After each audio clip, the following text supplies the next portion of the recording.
Neptune High School. The participants in tonight's 13 championship bouts will be introduced. And a good group of wrestlers it is. 11 out of 19 schools have gotten wrestlers to the finals. And let's meet the participants.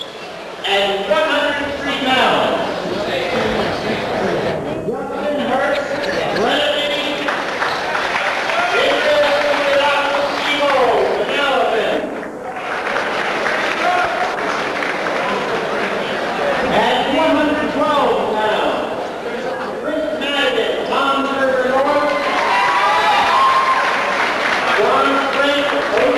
TOWNSHIP.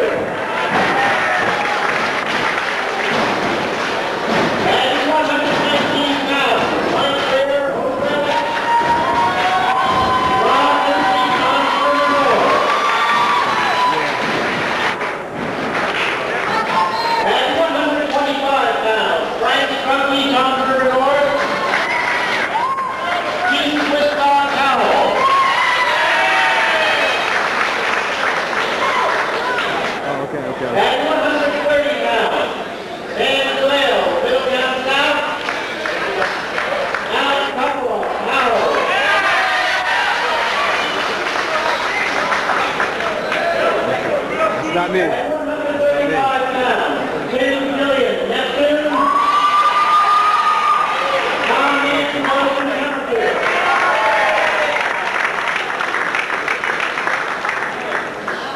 At 140 pounds, Jeremy TOWNSHIP. Margaret Slidehammer, Conqueror.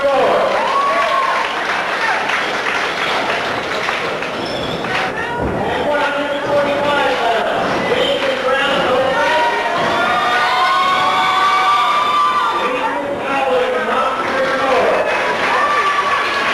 Yeah. At 152 pounds, Justin Bird, Frent. And 5'7" Masters.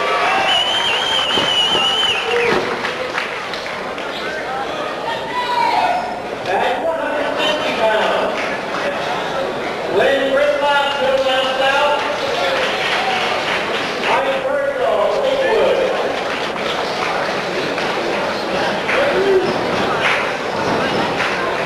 At 171 pounds, Ben Smith, Frent. And TOWNSHIP. At 189 pounds, Kelly Costanzas, TOWNSHIP. Rick Pasquale, North.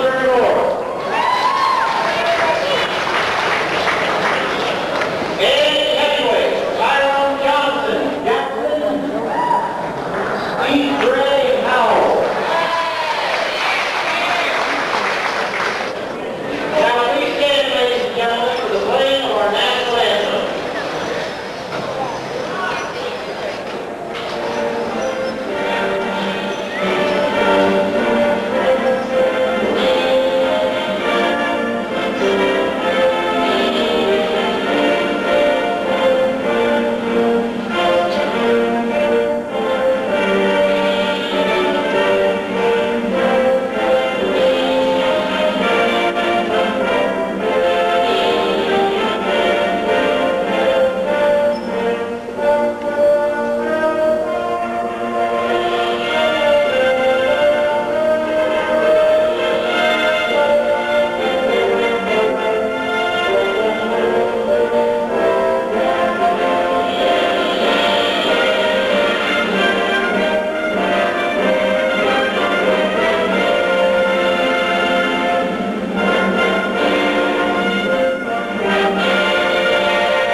Well, we've met the participants, and we're ready for action at Neptune High School. The Neptune Classic Championship bouts.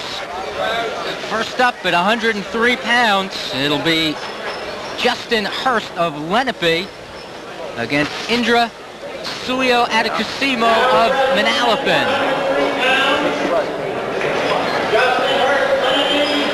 That's Justin Hurst of LENAPE.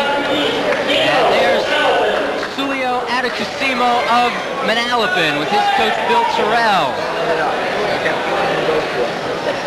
Mark, this is a rematch of sorts. Hurst eliminated Sulijoadikusumo in the quarterfinals last year with a pin in 5:43. So it should be a good rematch as these two wrestlers get together once again at the Neptune Classic. LENAPE has been an annual participant in this one the last couple of years. They come up from Burlington County. We've also got Oakcrest in the tournament from Atlantic County, so a couple of South Jersey teams on hand, along with 17 clubs from the Shore Conference. 11 schools represented in the finals, and here we go in the 103-pound final. A couple of wrestlers attired in red. It's Hurst with the gray headgear on. That might be the best way to tell them apart. 3 periods, 2 minutes each. And Hurst wearing the red wrestling shoes. Sulijoadikusumo in the black headgear and black shoes. Here you go. Come on. Come on. Been a year of changes in wrestling in New Jersey. We're going to touch on some of those during the course of the evening. As Hurst scores a 2-point takedown and grabs a quick 2-0 lead.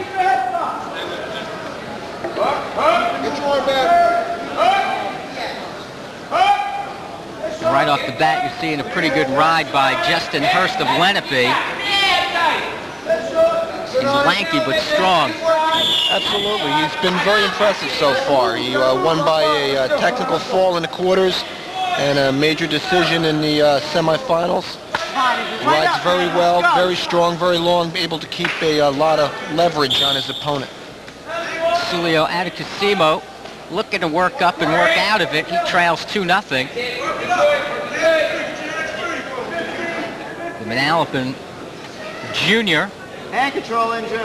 with a real good performance a year ago, 23-5 overall, second in Region 6. At that point, he was just a sophomore, so he is certainly one of Bill Terrell's veterans. 2-0 lead for Hurst. Working right on the out-of-bounds line, and they'll bring him back to the middle of the mat. Get off the mat. You gotta get off the mat. These are the only 2 grapplers from these 2 schools in the finals. LENAPE, which has had some strong performances in this classic over the past couple of years, going through somewhat of a rebuilding year after a 15-2 record a year ago. And MANALAPAN, which has also looked strong in the Neptune Classic in years gone by, with just 1 wrestler in the finals. Is that a bit of a surprise to you, Joe? As a matter of fact, it is, Mark. They had a really good run last night, and in the morning round, kind of fell apart a little bit in the semifinals. They had a disqualification that cost them 16 team points in the semifinals, and that has really put them out of contention. They are the defending team champion here. There's LENAPE coach Russ Menudo. 2-0 as we start the second period at 103 pounds. Justin Hurst of LENAPE, Indra Sulijoadikusumo of MANALAPAN. Hurst had a takedown in the first period, and he's in on a good single leg right here. And scores a 2-point takedown. So Hurst leads 4-0. Sulijoadikusumo working for the reverse. No points awarded yet. Good view from right behind Coach Menudo. And they go out of bounds. And let's see the decision by the officials. They're gonna say that Sulijoadikusumo earned a 1-point escape. So it's 4-1. Some discussion between the officials, Rich Veff and John Gabrielli, but then they finally awarded the 1 point. I think what they were looking at there was that Sulijoadikusumo had established control, but it was so close to the edge they just gave him the neutral. And there's a 2-point takedown for the MANALAPAN wrestler. He's right back in it. Hurst continues to lead 4-3, but Sulijoadikusumo with a little bit of a burst here in the second period. He has shown his wear throughout the tournament, Mark. He's got 2 pins and a major decision to his credit so far.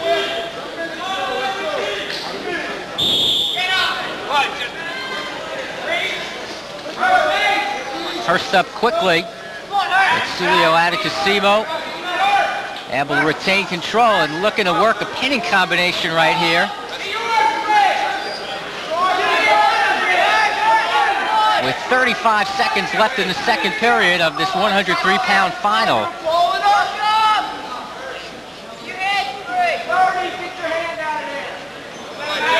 Hurst is working pretty hard on the bottom, trying to break that hold of Sulijoadikusumo. 15 seconds left in the period. Good indication of Hurst's strength is the fact that he's able to work a stalemate out of that position where Sulijoadikusumo did have somewhat of an advantage. Absolutely. You can see there that the length is giving Sulijoadikusumo problems, that Hurst is long enough that Adikusumo can't get the hand through to try and work the tilt. 5 seconds left in the period. 4. And no points there. So we'll go to the third period with Hurst leading 4-3. Come on now. Decision for the third period. Started the second period in neutral. Here in the third period, Hurst will start from the down position. We are in the 103-pound final. And Hurst able to work an escape. He leads 5-3. Let's go, slick, nothing stupid. Now the pressure on Indra Sulijoadikusumo of MANALAPAN. He needs a takedown to get back in it. Be aggressive. Let's go, Indra, set it up. Hurst with 2 takedowns in the bout. Sulijoadikusumo with 1.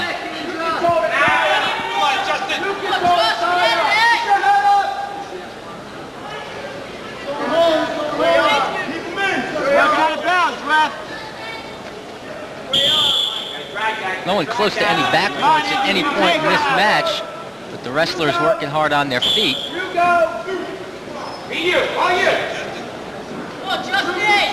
go, Indra, need a takedown. Let's go, minute 20. Both wrestlers working very near the edge, too. I think you got a warning on Hurst for backing up.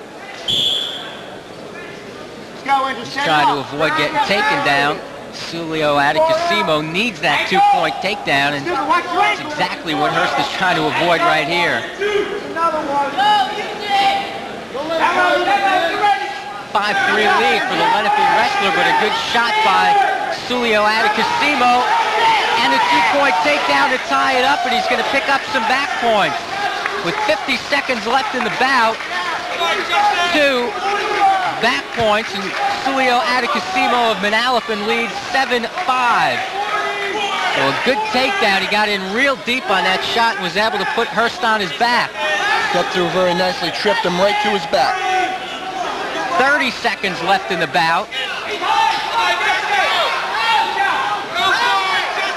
Sulijoadikusumo just looking to ride it out with 22 seconds left. Assistant coach Arnie Liffland, he's working the match with MANALAPAN head coach Bill Terrell. Good to see Arnie Liffland back with the Braves program. Been there forever. There's a 1-point escape to make it 7-6 with 14 seconds left. Sulijoadikusumo leads by a point with 9 seconds. 5, 3, 2, 1. And that'll do it. MANALAPAN's Indra Sulijoadikusumo has won the 103-pound title 7-6.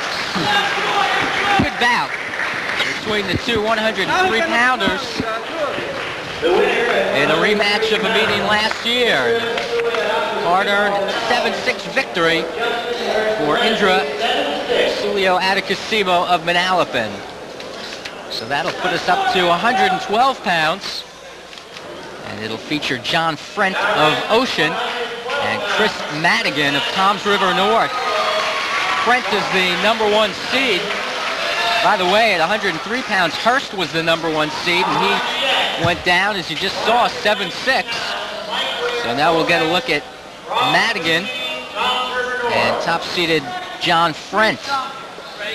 Frent has 3 pins to his credit in this tournament, Joe. All in the first period. The longest he's wrestled in the tournament so far is 54 seconds. Frent's another kid who came on very strong last year, was a regional champ after placing second here last year at 103. John Frent is a sophomore for the Spartans. Chris Madigan, a senior from Toms River North. Frent in the royal blue of Ocean. Madigan in the navy and gold of Toms River North in this 112-pound bout. That's out of bounds. They'll come back to the middle. Mark Madigan is the first of 4 very talented lower weights for Toms River North. He's second in the districts last year, 4th in the regionals.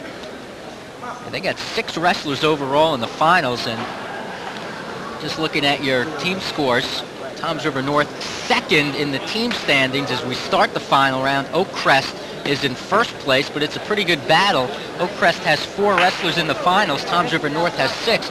If the Mariners could score a couple of pins here, they might be able to take the championship. And as you were telling me earlier on, they were a late entry into this tournament. We haven't seen them here for a couple of years. A very late entry. They haven't been here for 5 years.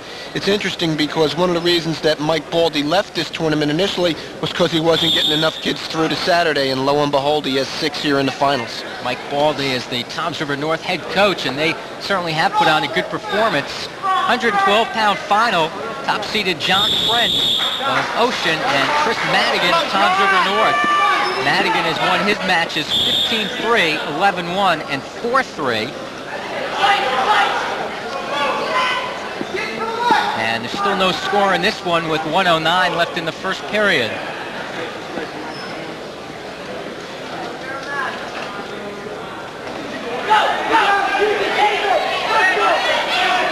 Deep shot by Madigan, and he's trying to turn it into 2. Still no control, as Frent did a nice job to fight out of it.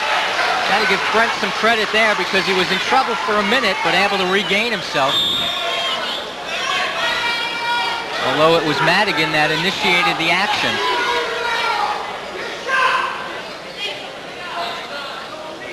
.40 seconds left in the opening period.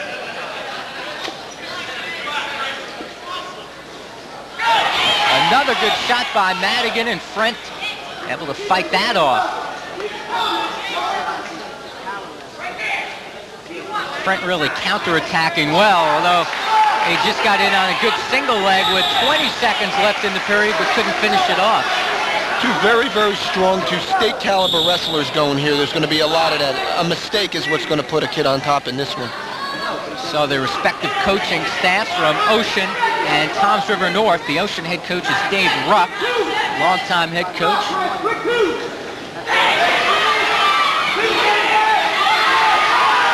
Let me correct myself on that. As you see, a 2-point takedown for Madigan. Go ahead, Joe. Dave Mundy has assumed he's actually the head coach tonight. Dave Ruck is on vacation in Florida. Okay, Assistant there with Dave on the left is freshman coach Mike Vescovi. 2-0 lead for Madigan off the late takedown. And starting the second period, Madigan will be in the down position, so they battled through the first period almost scoreless, and then Madigan, who was the aggressor for most of the period, scored a 2-point takedown. And now we'll see what Ocean's John Frent has on top. He is the top-seeded wrestler here in the 112-pound weight class. Frent 15-7 a year ago. Madigan 20 wins, 8 losses, and 1 tie a year ago. And Rich Veth steps in and calls it a potentially dangerous hold. And they'll start again. Rich Veth and Dan Lee are the 2 officials working on the mat for this final.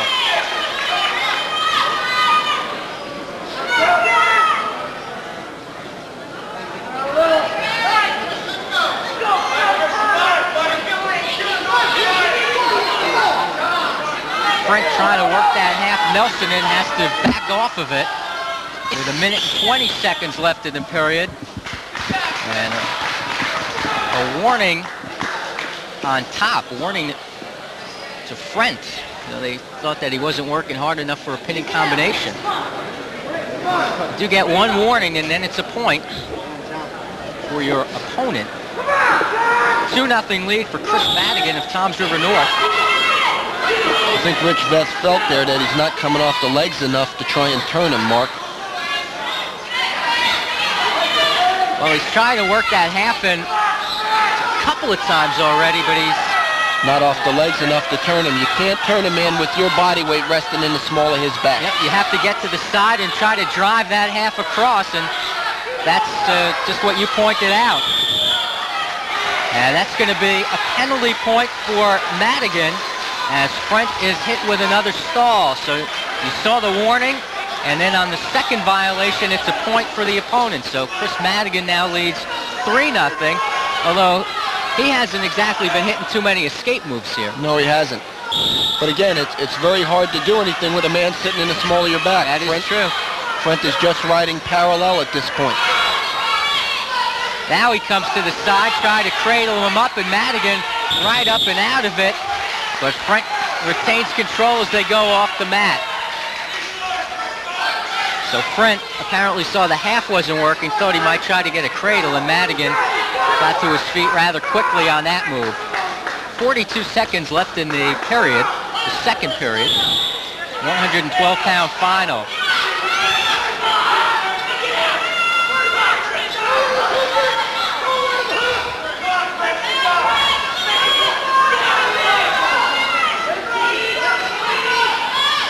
.25 seconds left.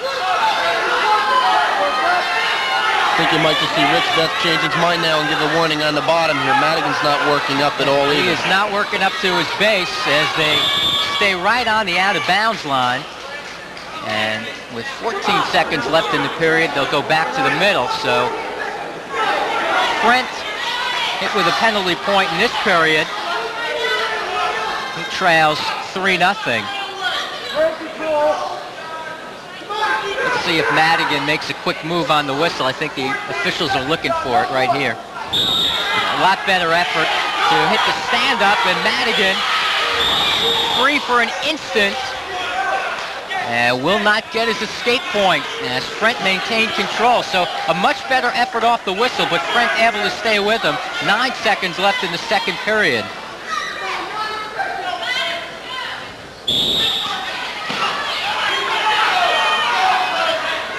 Seconds left in the period, and that's the way it will end after 2. No points there. 3-0. Chris Madigan leads John Frent as we head to the third period of this 112-pound final. And now it's going to be up to Frent to get out of here and then take him down. And you can see that Madigan's going to take no chances. He'll take the freestyle start, let him up and work on his feet. So that makes the score 3-1. Chris Madigan still leads. Top-seeded John Frent of Ocean needs a takedown to tie it up.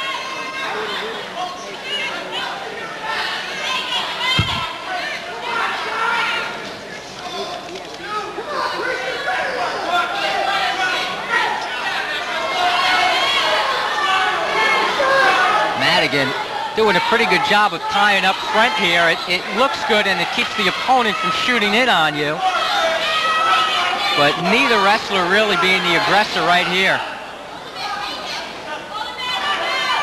Now a good shot by Madigan.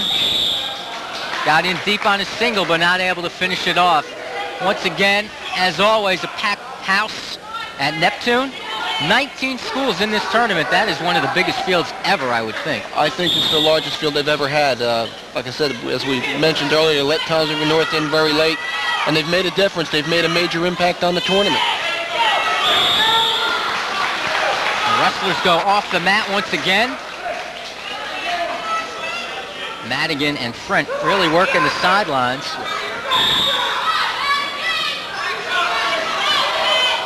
I think Dan Lee just pointed to his red wristband there, indicating to me that I think there may be getting ready to penalize Madigan for the stall. Although he has tried to get in on a couple of shots in this period, it's still 3-1 with 44 seconds left in the third period. And Rich Veth telling him right now, hey guys, let's wrestle here. A couple of bouts featuring a lot of battling in the neutral position, but I'm sure that'll change as we head up the weight scale. Frent trying to do something here on a single leg, but Madigan sprawling out with 25 seconds left, and that will be a warning against Madigan. So it's still 3-1 with 24 seconds left. A warning for stalling is what it was. And there's a 2-point takedown. Frent able to turn the shot by Madigan into his 2-point takedown to tie the score at 3 with 13 seconds left in the bout.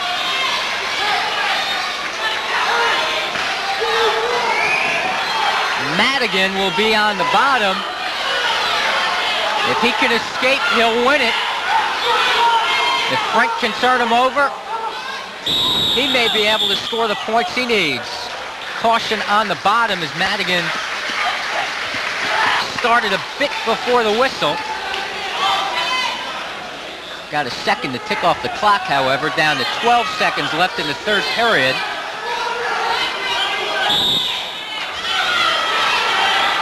Seconds.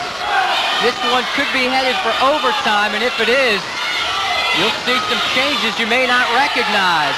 1 second left, and that'll do it. We are headed to overtime, tied at 3. And Joe, this is a good time to talk about the new overtime rule. It used to be 3 periods of 1 minute each, but it's not anymore. No, they immediately, no rest anymore, immediately go to 1 2-minute overtime, and it is sudden death. The first wrestler to score a point by any means is the victor. Should this period end in a tie, however, they go to a 30-second overtime where the wrestler's in the referee's position. If the wrestler on top rides his opponent for 30 seconds, he wins. If the guy on the bottom gets out, he wins. It's that simple. Good shot by Madigan. If he can come through it, he'll score the points he needs. Not yet. Frent fighting out of it and gets him out of bounds. A great effort by Ocean's John Frent, because I'll tell you what, Chris Madigan was in about as deep as you can get on a single leg without getting that takedown. 1:37 left in this 2-minute sudden death overtime period. The sudden death is, I think, a great revelation for wrestling, Mark. I mean, this tournament alone, it has sped things up so incredibly, it's unbelievable. First wrestler to score a point will win the 112-pound title. We're tied at 3. Another good shot by Madigan. Frent, a really good counterattack, drags him off the mat. Madigan has been the aggressor, but he has just not been able to complete that single leg. These are two very good athletes for light weights, Mark. They have put on a pretty good battle. 1:13 left in this 2-minute sudden death overtime period.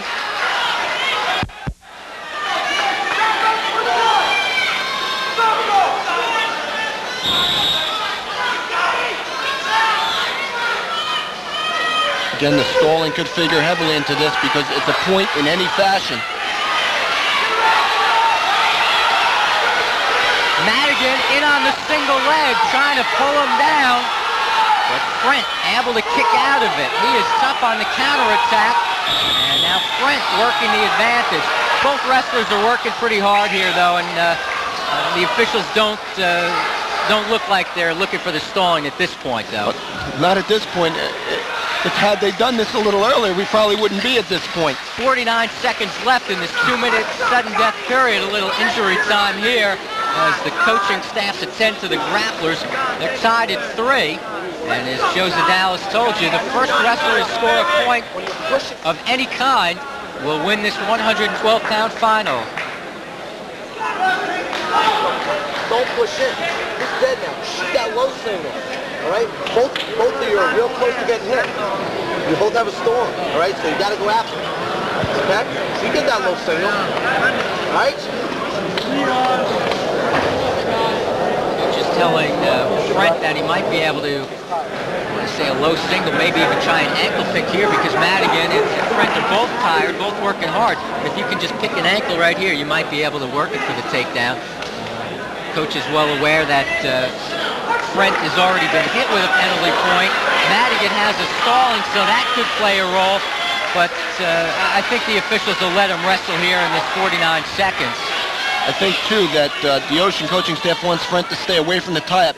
Madigan's been successful on his takedowns off the tie-up.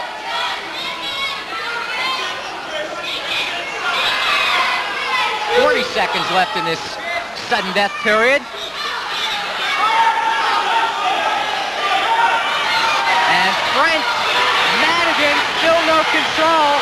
Still no control, and there it is, a 2-point takedown for Chris Madigan, and he will win the 112-pound title, 5-3. Sudden death, and there it is. A good bout between Chris Madigan and John Frent, and it's Madigan that gets the victory. That's what sudden death brings to... Couldn't be any more telling than this. Off the tie-up. And you see Madigan in the blue and gold. He's really countering there, Mark. Yep, it actually was Frent who initiated the action, but Madigan able to counter it. And right when he came around for the 2, that was it.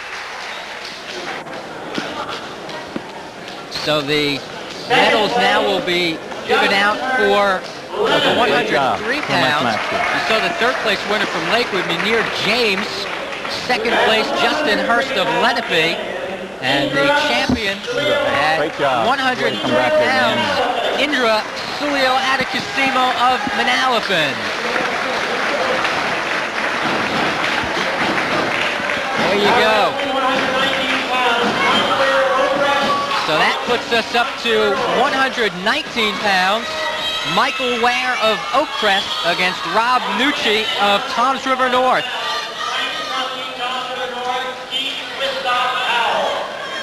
Michael Ware of Oakcrest, the #1 seed, with 2 pins and a 14-7 decision to his credit here.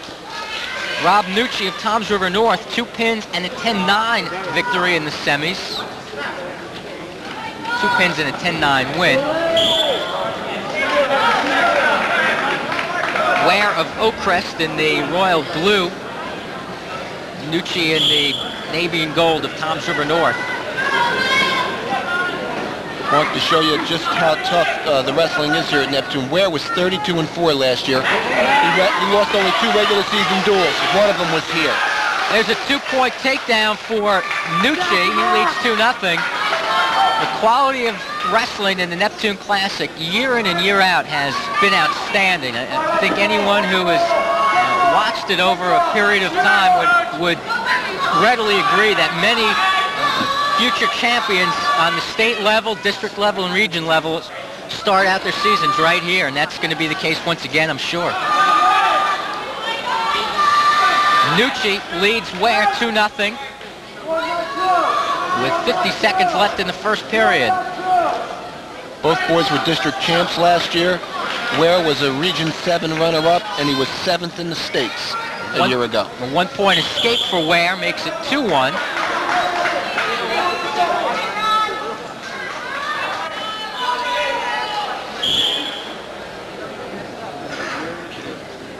That escape put the wrestlers back in the neutral position, but Nucci in on another good single. He switches to a double leg.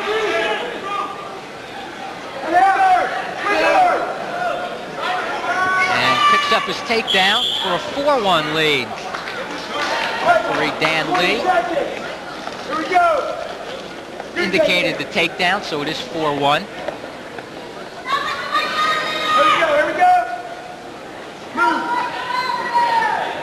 Total of 13 championship bouts at the Neptune Classic tonight, and this is the 3rd of 13.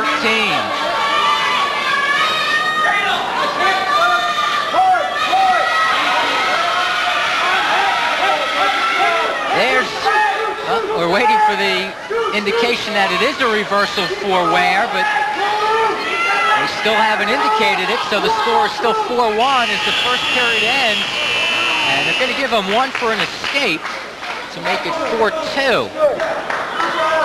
Toms River North coaching staff, and their counterparts from Oakcrest. Head coach Doug Servant closest to you right there. On the whistle, get two! Get two, here we go! Second period about to get underway.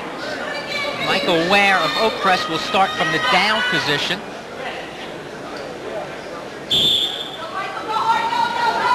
And quickly works a one-point escape. He trails 4-3. This is shaping up as a good battle. Again, two kids with very good balance, both very good on their feet. Rob Nucci of Toms River North, a 20-match winner a year ago.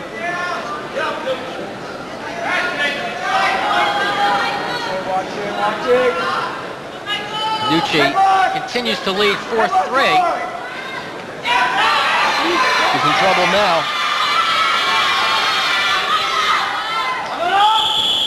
Ware had part of a headlock working for him, but not enough to pick up a takedown.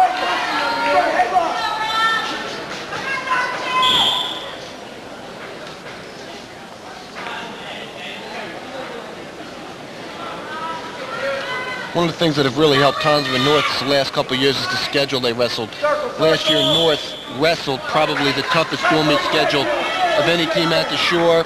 2 years ago, they were third in the Group 4 sectional tournament. They've wrestled some pretty good competition, and it pays off for individuals like Nucci and Chris Madigan.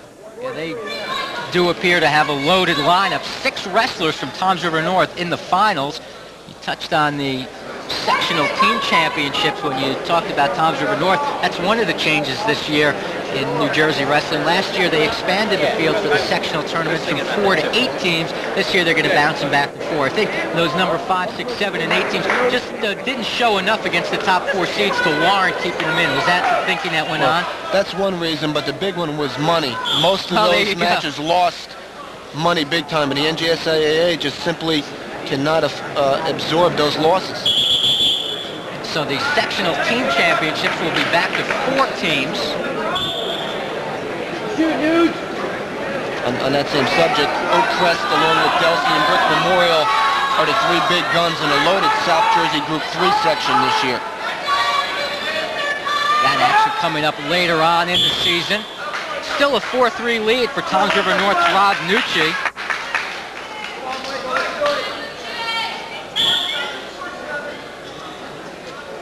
Top-seeded Michael Ware of Oakcrest in the royal blue. Rob Nucci of Toms River North in the blue and gold, and he leads 4-3 with 35 seconds left in the second period. Ware made that move too close to the out-of-bounds lines. Some of the Oakcrest fans thought he should get the 2, but he was right on the line.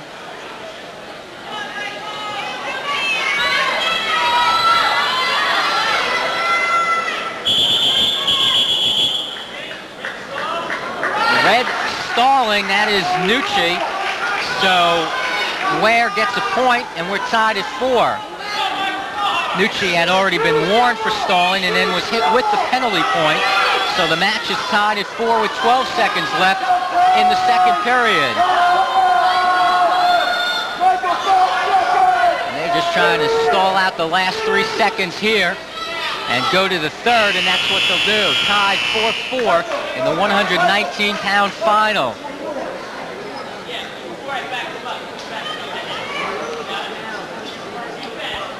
And it looks like Nucci has elected to start the third period from the down position. The Toms River North coaches were questioning where that warning for the stalling came.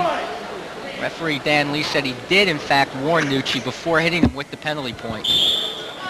Not only does the Neptune Classic bring the best wrestlers together, it also brings the best referee. The 3 gentlemen working the tournament tonight will be working the Region 6 tournament in March as well. Dan Lee, Rich Veth, and John Gabrielli. 2 officials working on the mat for each championship bout. And this has been a good one. Michael Ware of Oakcrest taking Nucci out of bounds. Working that out of bounds line is kind of a double-edged sword. Sometimes you're going to save yourself from getting caught in a move, and sometimes you're going to make a move and think you hit it, but you're not going to get it. The other thing, the referees are very much aware when you're working the line.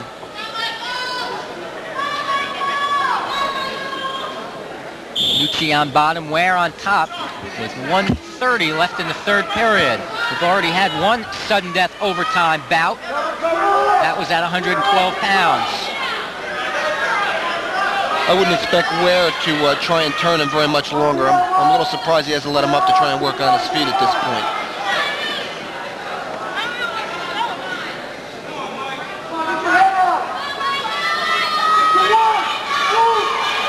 Nucci making a good effort to get away, but Ware will not let him go. Still with good control.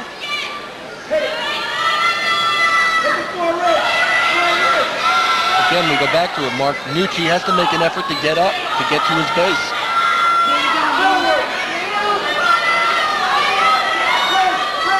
Ware working on the head, has a half Nelson in and trying to turn Nucci with 40 seconds left in the third period of a 4-4 match. He's got that half in deep, but Nucci is strong and he's trying to fight it off.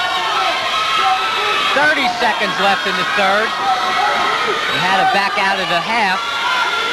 We'll try it on the other side. 20 seconds left. We're tied at 4 and we'll start from the middle again.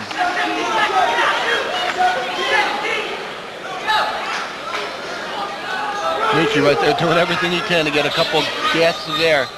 Shoe tying, pad adjusting, I'm sure he'll be next. Blood is pumping in the third period of a wrestling match. Unbelievable exertion. Nucci did a great job bridging out of that half Nelson because Ware did have it in pretty deep. He was really an out to the side on it. Takes a lot of effort to not get turned over. 17 seconds left in the third period, 4-4 match. Ware on top looking to turn Nucci for a couple of late back points. Nucci needs an escape to win it. 8 seconds left. 5, 4. We might be headed for overtime again. We are. A good battle at 119 pounds, and we'll take it into overtime, tied 4-4. No break between the third period and the overtime, which instead of a 3 one-minute overtime periods, it's now a 2-minute period, and the first wrestler to score a point wins. This system was used successfully last year on the NCAA level, and it was adopted very quickly by the National High School Federation. Wrestlers go out of bounds. It does add some excitement, and it makes both wrestlers really fight for it early. You know, there's no, you know that you don't have the safety of those 3 one-minute periods. Injury timeout here with 1:41 left in the 2-minute sudden death period, 119-pound final. It's Toms River North's Rob Nucci right there, battling top-seeded Michael Ware of Oakcrest. I think with the sudden death, Mark, when you're a tired wrestler and you know you can win it in the first 30 seconds and not have to go the full 2 minutes, I think you're more apt to go out and try for a takedown, and that's good for the sport. Motion is good for the sport. Trying to avoid stalling and going out of bounds, and the action tonight has been good. This is the third of 13 championship bouts. First wrestler to score will win it.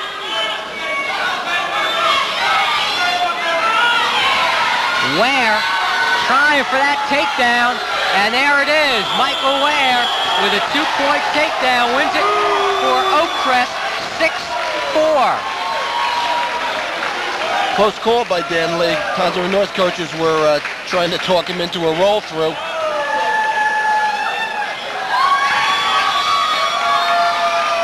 So Michael Ware of Oakcrest wins it at 119 pounds, 6'4".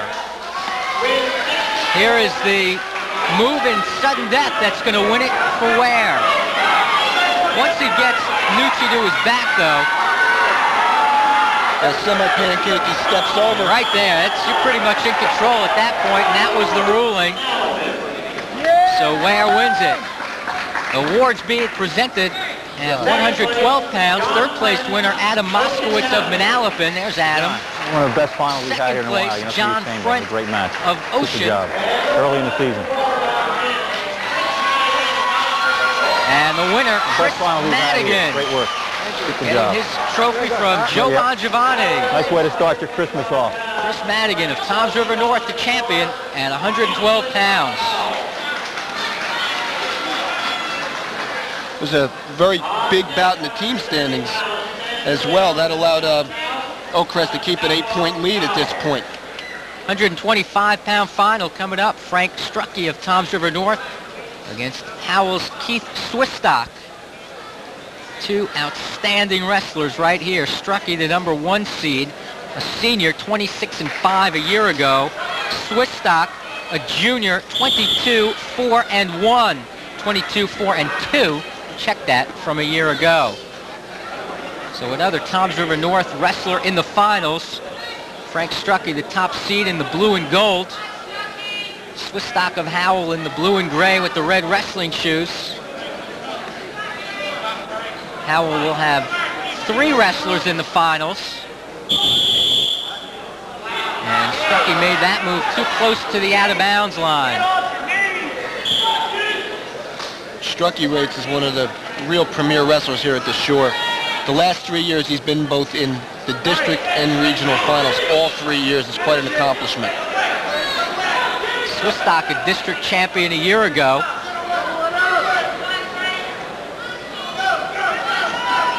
And they go out of bounds again. And Keith Swistock of Howell has certainly had his local battles with MANALAPAN's Rick Rivera. Those two guys have hooked up a number of times.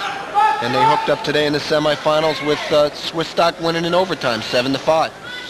Sure, we'll hear from Mr. Rivera against Mr. Swistock before this year is out. But there's a 2-point takedown for Frank Strucki.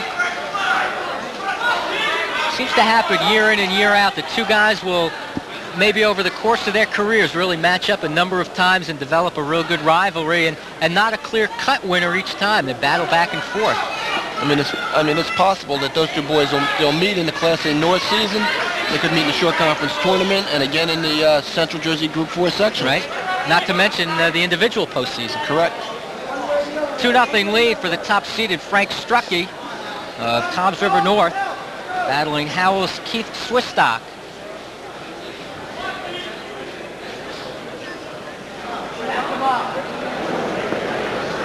Right near the out-of-bounds line. Not a lot of room to make anything happen there with 14 seconds left in the first period.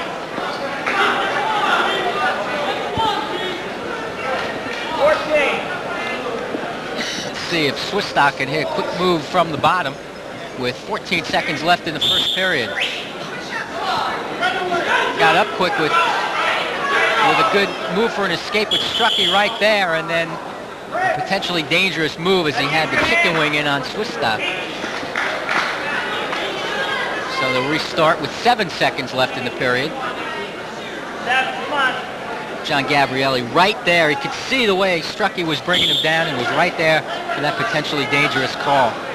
Good anticipation by the official. 2 seconds left, and that'll do it for the first period. Frank Strucki of Toms River North leading Keith Swistock 2-0.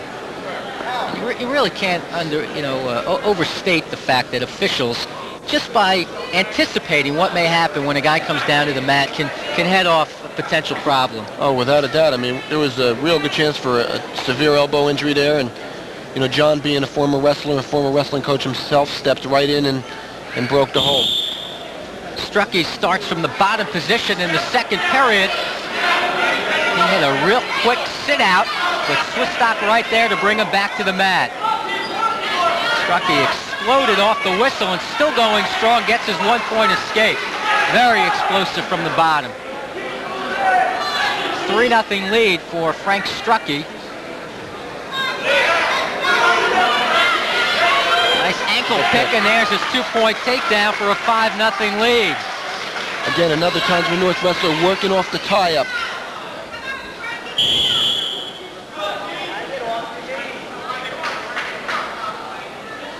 Strucki with a real nice effort off the bottom. Got his escape and his takedown, and caution on the top man. That's Strucky. He's entitled to that caution. 1:24 left in the second period of this 125-pound final.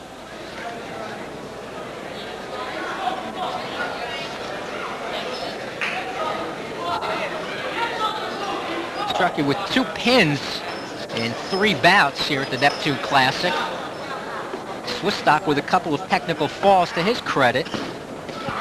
And that tough 7-5 win over Rick Rivera of Manalapan. That was an overtime win. And Swistock has earned a 1-point escape, so it's 5-1. Strucky with the lead.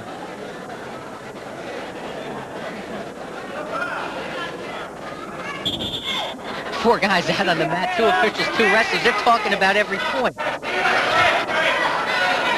But Swistock did get the 1 point for the escape off that last move. 48 seconds left in this second period. There's been a lot of talking going on here today. A lot of it not very good either. I mean, 2 wrestlers disqualified for verbal abuse of officials today. Here's a 2-point takedown for Strucky. You don't like to see that at any point in the season, but especially the very first weekend. But the best thing you can do when you're an official, you're out, and that's going to cost your team points as well, and hopefully the wrestlers will learn from that. A 7-1 lead for Frank Strucky of Toms River North over Keith Swistock. Not only that, Mark, because of the flagrant misconduct, a wrestler from Jackson and one from Manalapan will miss the next 2 team outings because of the violation. We're going to go into the third period of this 125-pound final. Top-seeded Frank Strucky of Toms River North leads Keith Swistock 7-1. Doug Bauer, Howell head coach, on the left, and Mike Verrocchi is assistant on the right.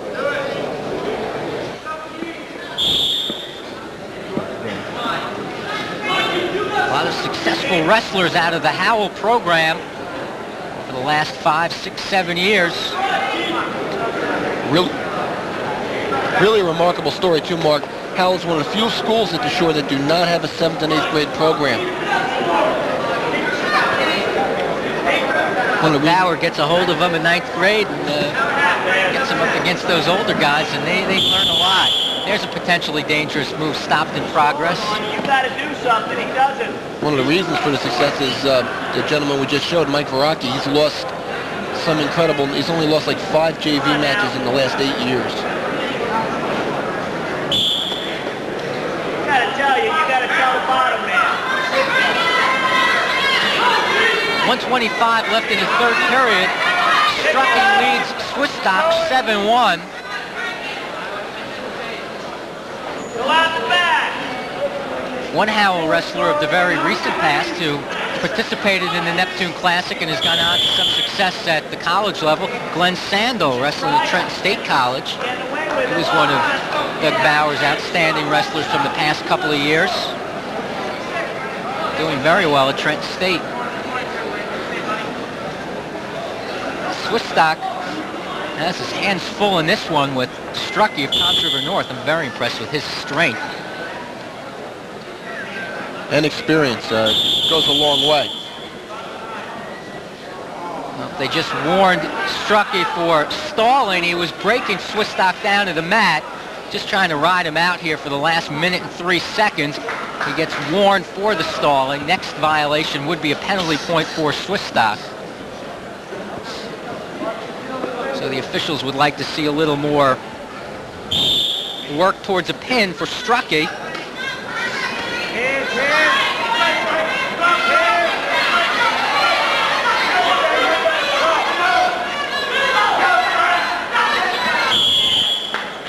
That's a good show of strength right there. Swistock worked up, tried for the escape, and Strucky just really fought it off and able to push him out of bounds with 49 seconds left. You can see a little bit of frustration on Swistock's part there, looking for the big move. He has to go for something to try and get back in the bout. We'll come back with more action right after this.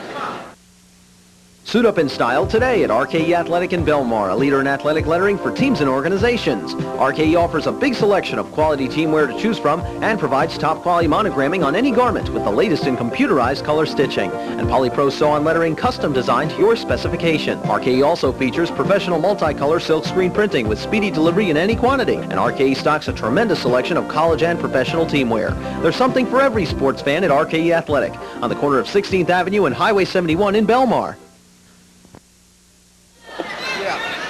Welcome back to the 16th Annual Neptune Wrestling Classic. 49 seconds left in the 125-pound championship match between Frank Strucki of Toms River North and Keith Swistock of Howell. Strucki leads 7-1 with 41 seconds left in the bout.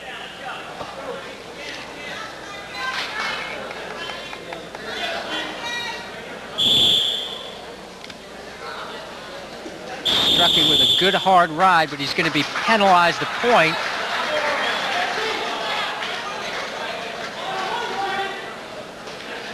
Point for stalling, so Swistock trails now 7-2, and Strucki got a shot in the nose, bleeding, and going to take a little injury time with 38 seconds left in the third period. Needs to make it 38 more seconds and he will own a Neptune title. And that is something that has a great deal of meaning when you consider the quality of competition in this tournament every year, but particularly this year with 19 teams in the tournament, some outstanding wrestlers. A couple of good battles. Swistock on the other side taking a break with Coach Doug Bauer. Tough match against this guy. Strucki, 26-5 a year ago. The opening round Friday night here, Mark, the competition was so close, it took 5.5 hours. It's the latest it's ever run. There's an escape for Swistock. 7-3 with a half a minute left.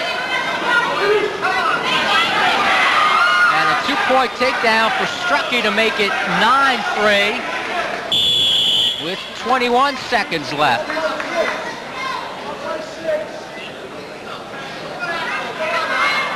You mentioned in the open that the seeding meeting went on for 4 hours, but the committee did a pretty good job. 12 top seeds made it through.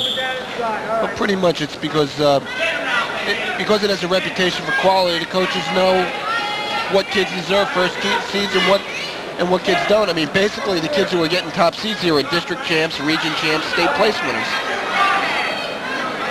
Swistock did get the late escape to make it 9-4, but it won't be enough.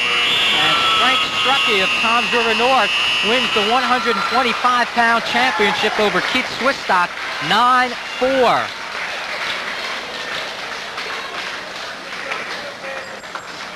So Woodard, the check at Strucki, gives North the title, 9-4. Dominating performance by Frank Strucki. He just was all over Keith Swistock, dominating from start to finish. Awards being handed out at 119 pounds now. I don't know about Third you, but place you made your belongs coach to pretty Matt happy. Woodard He just of won the Red lottery Bank the way he was Regional. jumping around there. Great job. Red Bank, a very strong effort in this tournament along with Long Branch this year. Yeah, they don't get Both much had far better efforts than they had the last couple of years. Danny and Billy George, respectively, doing great jobs at their respective high school. Second place at 119 whatever he went ate to did Rob some good, Nucci of Toms River North, and the champion from Oak Crest, Michael Ware, the top seed, wins it at 119 pounds.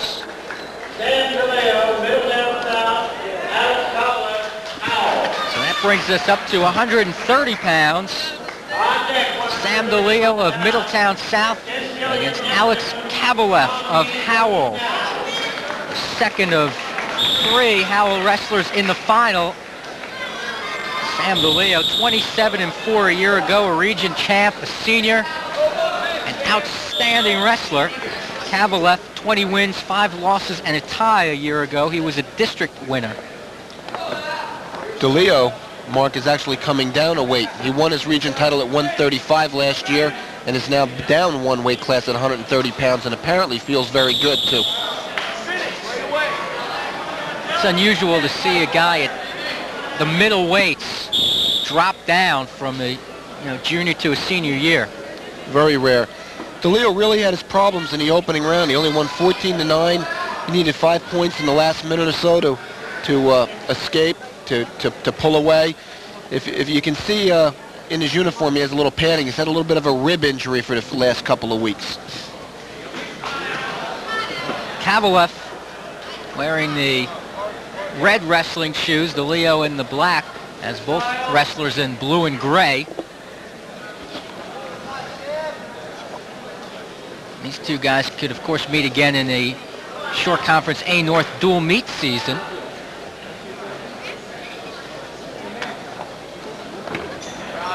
"53 seconds left in the first period of the 130-pound final. Leo, kind of a half-hearted attempt at a double leg takedown. Kovalev tried to work a real good semi-bear hug, but too close to the out-of-bounds line.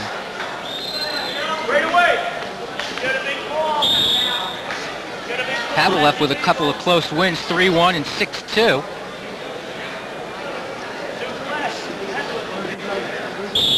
And both guys dancing along the out-of-bounds line. 31 seconds left in the opening period.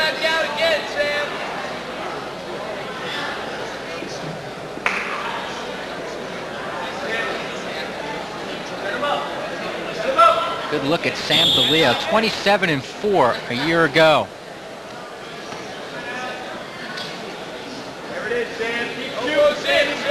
Once again, he tried for that double leg, but kind of backed out of it. Like I said, he's been very tentative the entire tournament, and talking to head coach Tom Merbig during the break, he just seemed to think the ribs might have something to do with it, simply because he hasn't practiced a lot. Came to Middletown South from Ohio after his freshman year out there. 6 seconds left in the opening period. A scoreless bout. And that'll do it. No score at the end of one, 130 pounds.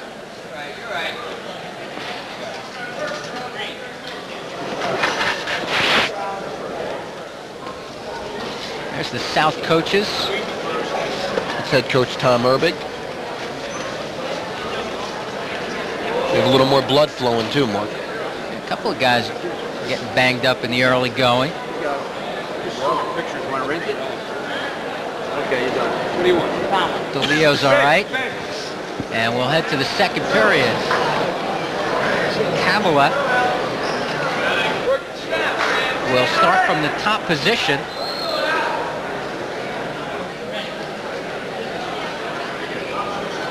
Signaling the freestyle start there. And just about conceding, in fact, conceding the escape to DeLeo. He leads 1-0.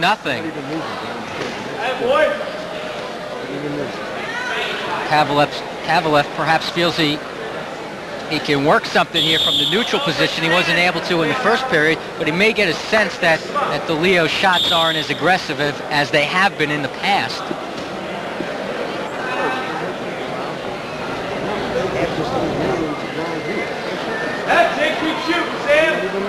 Again, a rather feeble attempt at a takedown by DeLeo. Yeah, I'd have to believe that his ribs are giving him some problems.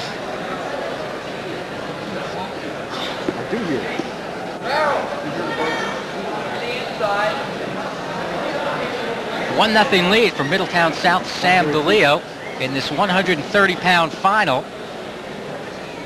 Rich Veth looking in pretty closely. Somebody's going to get hit here in a second. Leo tried to start something, but he was too close to the out-of-bounds line. Well, if anyone's been the aggressor, it is DeLeo, as he gets in on a single leg right there. Kovalev diving for the out-of-bounds, and he is warned right there. So a warning for stalling.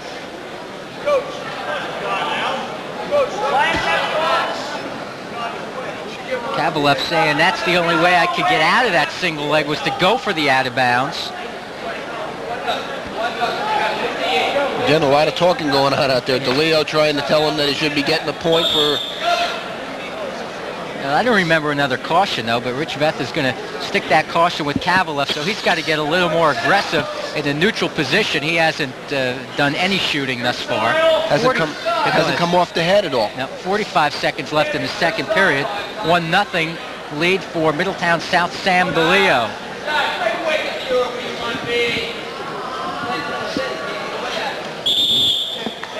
No time. No time. Shot. Jamie, shot. And that's what the Middletown South coaches are telling DeLeo. Come off the head and work some singles and doubles.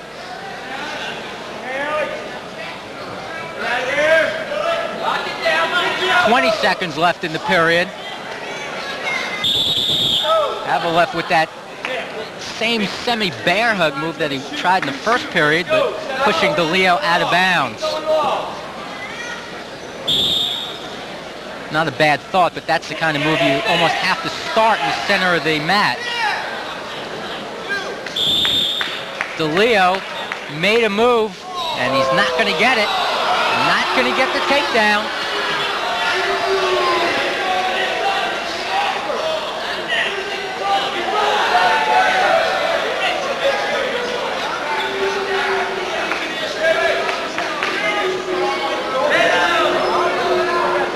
Discussion between Rich Veth and Tom Erbig. Tom Erbig thought it was 2. Now, Rich Veth asked for, you could hear him say, asked for Dan Lee's opinion, and Lee said he was out of bounds. So it's still a 1-0 lead for DeLeo with 2 seconds left in the second period. That'll do it. Two guys from the Middletown school system, Richie Veth from Middletown North, Tom Erbig from Middletown South. Two pretty good spring sports coaches, Yeah. too, in their own right, Mark. Tom Erbig, a softball coach at South. Rich Veth, a longtime baseball coach at North. Third period coming up. Sammy, come up. Kovalev will start in a down position. You're in good shape here, Sammy. All right. Make him work for it. And DeLeo with that 1-0 lead. Make him work. Alex Kovalev of Howell starting from the bottom. And there's a 1-point escape for Kovalev, so we are tied at 1. 1:50 left in the third period. Nobody has scored a takedown in this match. And that's what it's going to take to win it. That or a penalty point.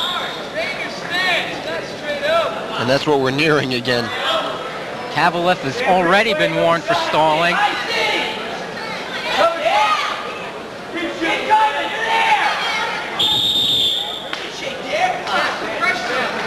You know, DeLeo is strong enough, even with that extra rib padding, that he can fight off a lot of Kovalev's takedown attempts. Not this one. Same bear hug move that Kovalev has tried now 3 times, and 3 times he's been too close to the out-of-bounds line to successfully complete it. It's really a move you have to hit in the center of the mat because your opponent is backpedaling anyway. Quickly.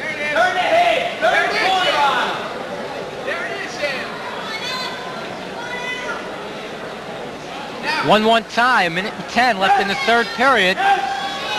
DeLeo trying for that single leg. Is going to try to drag him back, and will not be able to do it before another restart.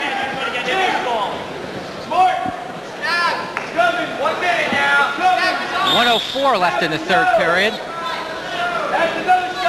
takedown could mean the gold. Great counter by Kovalev off the ankle pick. Kovalev gets the 2-point takedown for a 3-1 lead.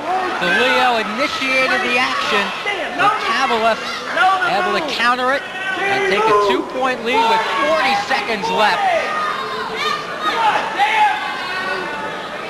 Kovalev getting awfully high, able to drive DeLeo out of bounds. 32 seconds left, 3-1 lead.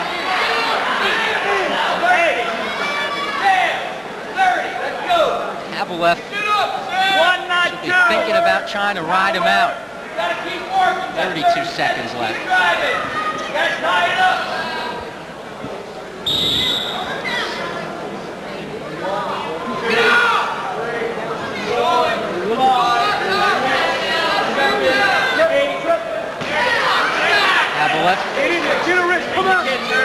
Taking DeLeo back to the mat with 16 seconds left. And DeLeo really looks like he's hurting now. He's got extra rib padding on, and he really looks to be in some pain.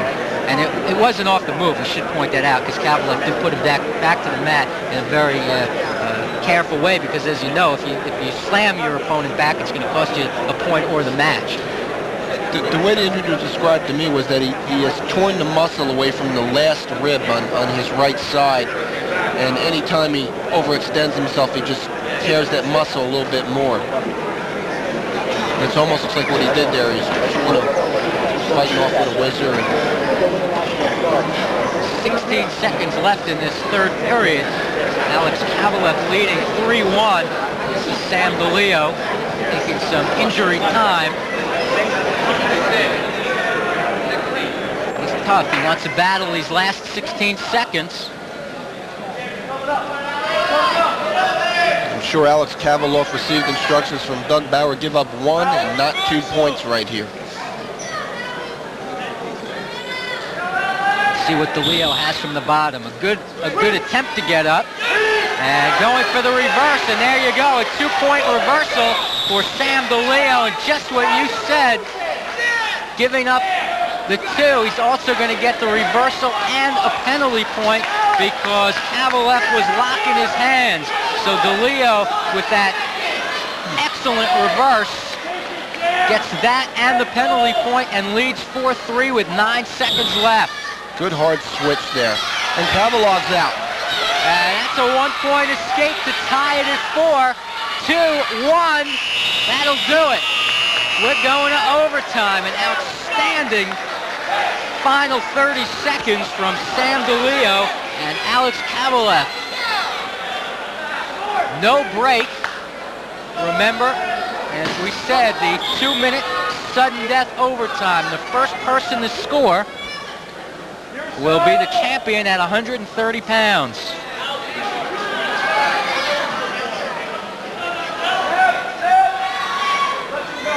Top-seeded Sam DeLeo of Middletown South against HOWELL's Alex Kovalev.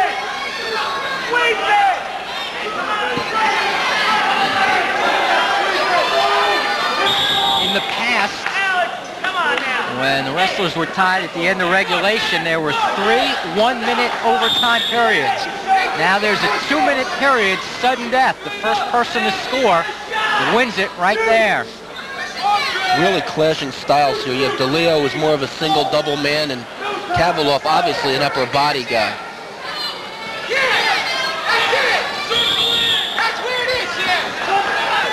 Kovalev has not tried for a headlock, though, yet. Might be a good time to surprise DeLeo with a move he has not yet seen. DeLeo in on a double leg. If he can pull him in, he might complete it.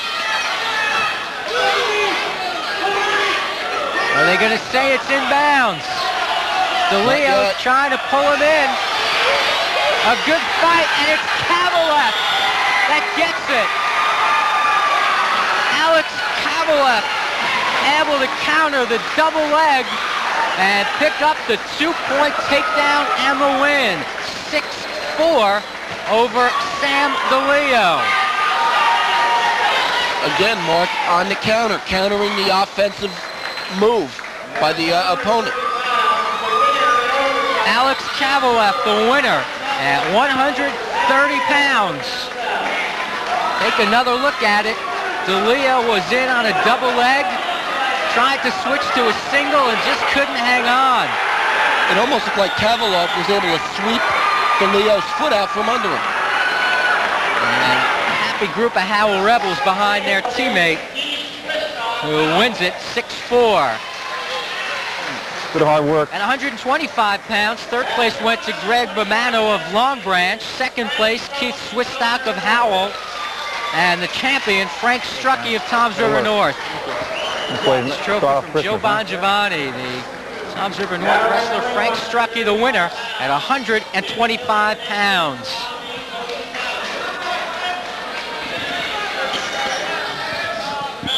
£135 final is underway.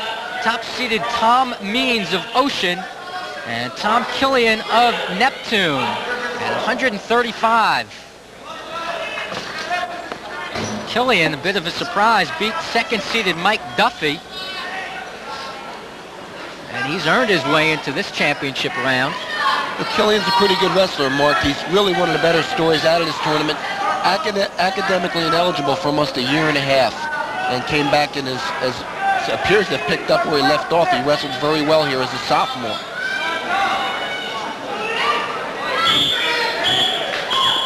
Tom Means, Ocean. You see Neptune head coach Bob Tiedemann, closest to you. Longtime coach of the Scarlet Flyers. Tom Means of Ocean, 18-3 a year ago. He's just a junior. District champion a year ago. Means in the blue, Killian in Neptune red, wrestling in the 135-pound final.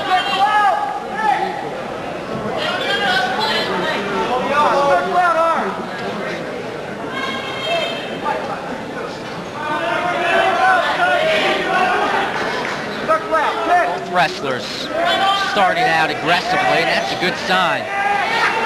Killian went for a single but had to back out as Means would not cooperate.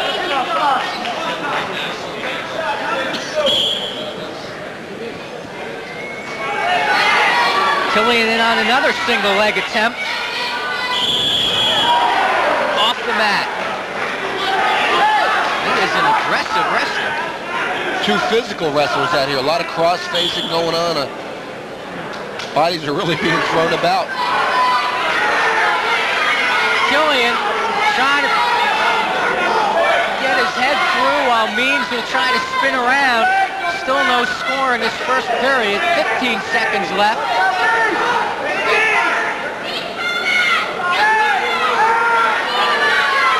Killian in so deep on that single leg. And he's just going to hold on with 3 seconds left. That's a stalemate.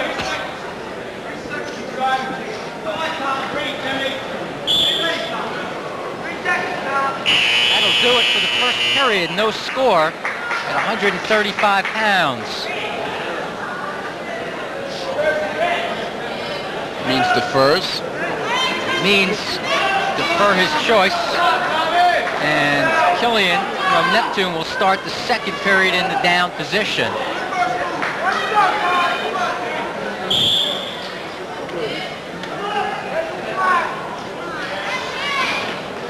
Means is a very quiet 18-4 for Ocean last year, Mark. Not one of the real big guns in the middle, but just a very consistent performer. This year, I'm sure there's a little more pressure on him, and he's one of the reasons why the Spartans are the favorites in Class B North. You can see the way he's got this good gut-wrench ride going, a hard ride right around Killian's waist. No fun with somebody's forearm pressing your stomach, trying to take it through your back. And there's Dan Lee warning Means for stalling. Yep, he did have a good hard ride in, but he wasn't working anything off it, so Means is warned. Danny's the hand gyration indicated again that he's riding parallel to the defensive wrestling. Killian, with a quick move off the restart, gets a 1-point escape to take a 1-0 lead.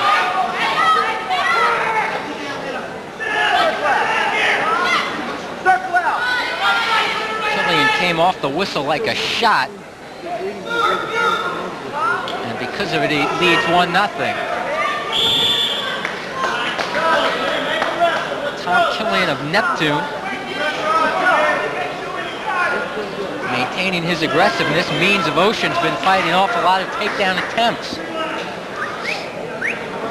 1:01 left in the second period.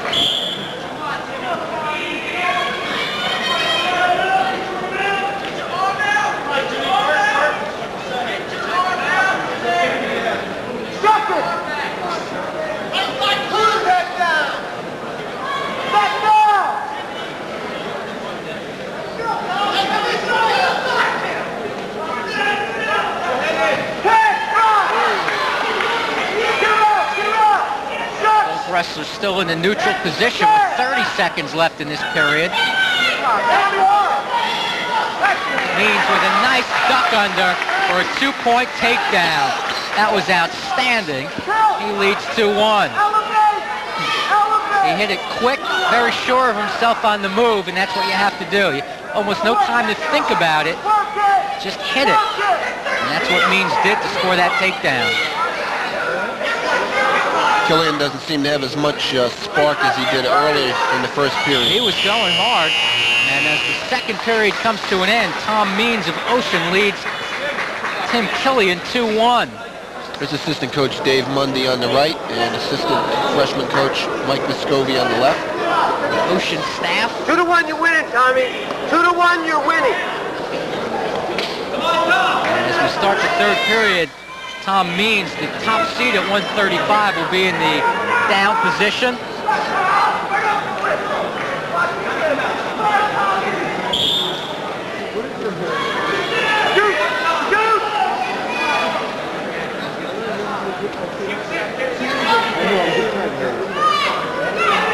Killian still with control.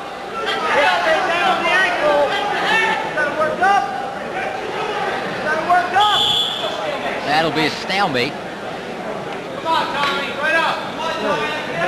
Means made a nice effort right on the whistle. Just couldn't complete that switch.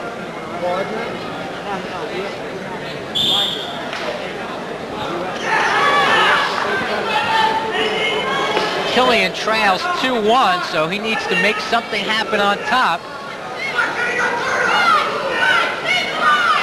Situation there, Mark. Killian has to work up off the legs or he's stalling.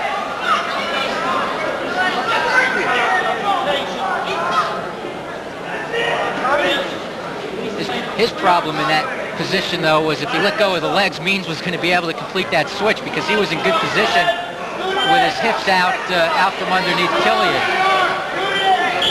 And they go off the mat. Means has been quick off the whistle the last couple of times. Very quick.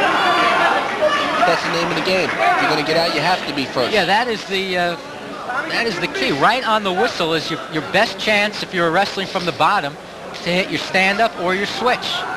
Because if you let your opponent pick your ankle, you're not going anywhere. Stand up. Stand. Isolate that ankle. Killian trying to maintain control of the legs, but not working the turn Means at this point.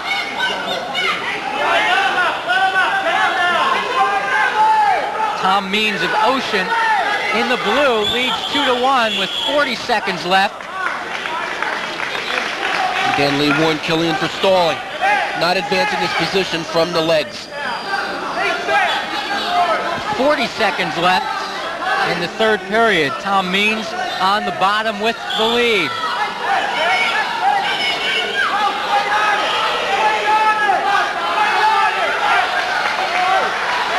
And there's a one-point escape for Tom Means. He leads 3-1 with 25 seconds left in the bout. Killian needs a takedown to tie.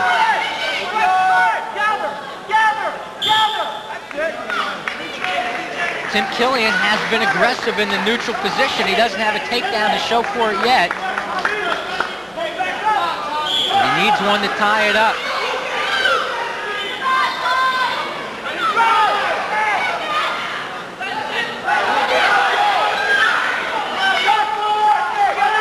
This is the way Means worked the duck under the last time, and he does it again. Right at the buzzer, give Tom Means the takedown. He tied up the arm and set him up exactly the same way. And he'll come away with a 5-1 win. Tom Means of Ocean, the champion at 135 pounds.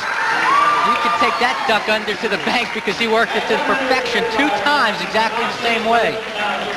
Very nicely done by Tom Means. Well, that means it's time to hand out the awards at 130 pounds.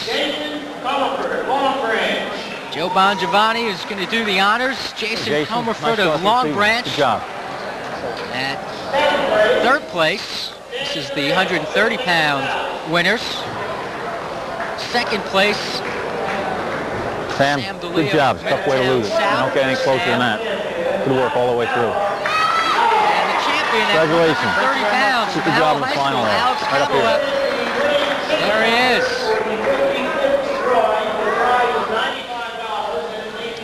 Good job by the Rebel, the Howell Rebel, Alex Cavalier, to win it at 130. Coming up at 140 pounds, Jeremy Braverman of Freehold Township and Marcus Reedhammer of Toms River North, and they are underway in the first period. At 140 pounds, Braverman the top seed against Reedhammer, the number 2 seed. Two very long, very lean wrestlers. Toms River North. Come on, Jeremy, your stuff. Come on, your stuff. Control. Braverman long and lanky, and you could say the same for Reedhammer. That's it. A lot of legs to pick out there. Come on, Jeremy, work it. Nice, nice. Braverman, a senior, 20 wins, 6 losses, and a tie last year, a district champion, and really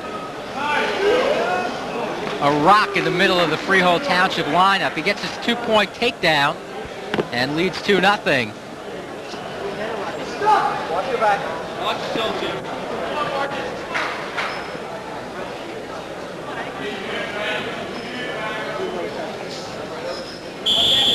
And there's a stalemate called with 53 seconds left in the opening period.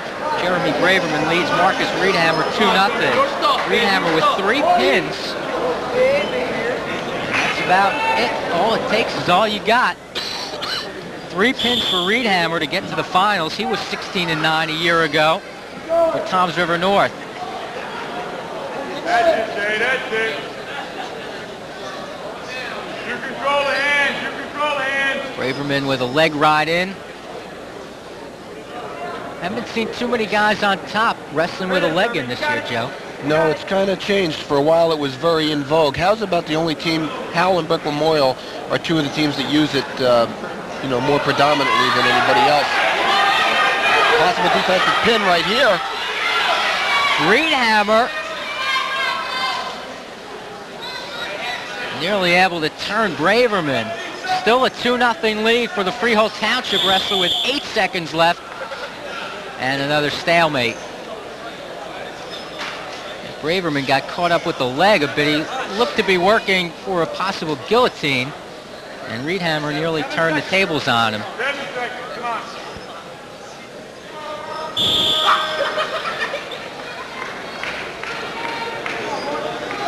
1 second left, and that'll do it for the first period. Jeremy Braverman of Freehold Township leads 2-0 over Marcus Reedhammer of Toms River North.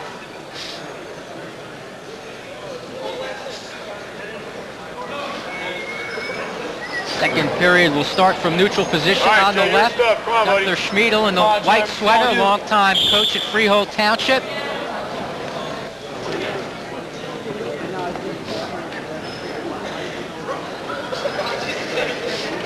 Freehold Township's Jeremy Braverman leading 2-0. Here in the second period of the 140-pound final.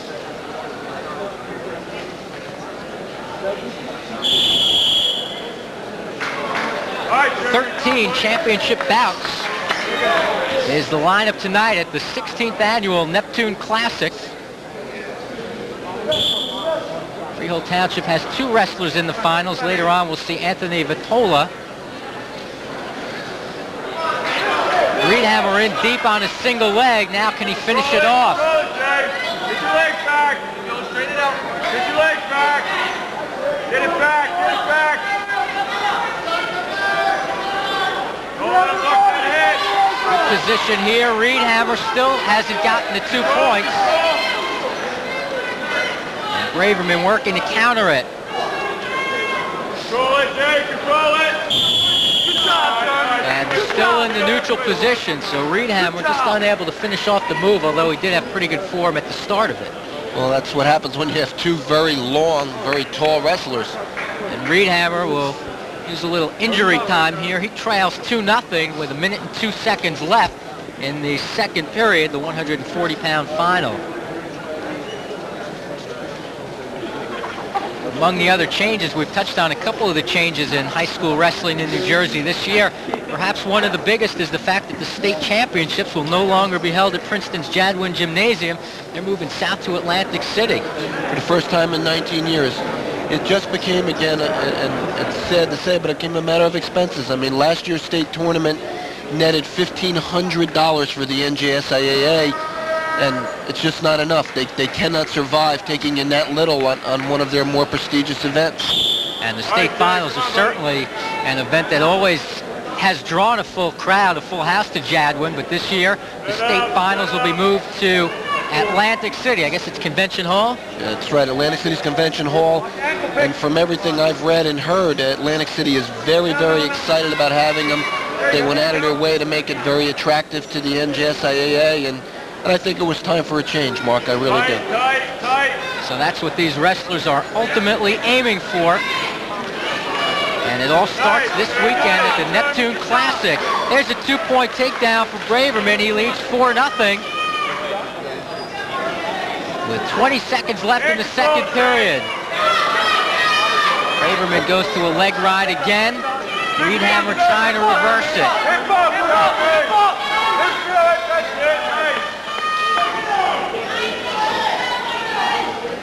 Braverman had ideas about working for a split, but just couldn't get it. And there's 4 seconds left in the period as they go out of bounds.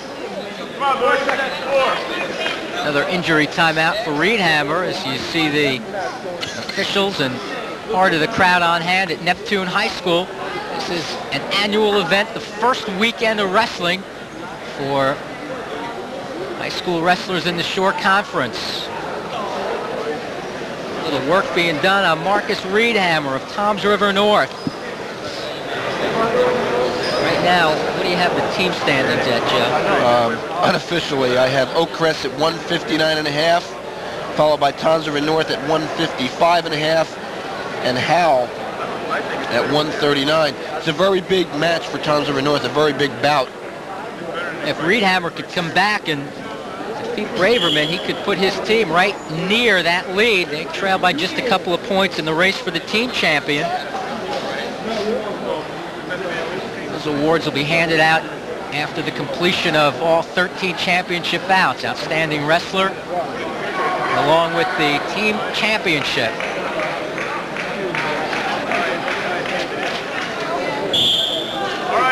Braverman leading 4-0. And that's the way they'll go to the third and final period of the 140-pound championship bout. And once again, Reedhammer will have to come over for a little work. Tough to stop a bloody nose once it gets going. And that's what they're going to try to do. Neptune has been a very gracious host to this tournament over the years, and with the support that it gets from teams in the Shore Conference, I expect that will continue for the foreseeable future. Yeah, the only question mark about it right now is there is the possibility that the NJSIAA may actually move the start of the wrestling season back a week. So instead of starting the first Friday after Thanksgiving, they may start the second, which is then going to push the season back a little bit. And then comes the question, do you have the Neptune Classic and get rid of some of the other Christmas tournaments, or do you have the other Christmas tournaments and get rid of the Neptune Classic? And with the reduction in basketball games having passed the NJSIAA Executive Committee this year, it's a very hot issue right now, because I almost foresee wrestling being reduced next year, which would indicate moving the season back. And that's the only drawback at this point.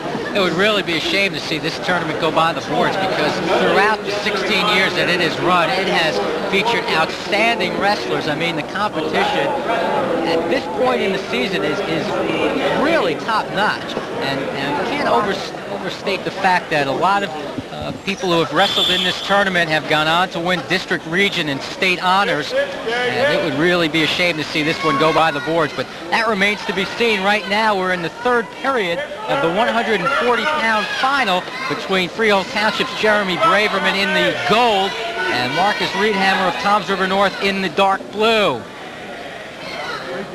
Reedhammer needs to put Braverman on his back and try to pick up some points.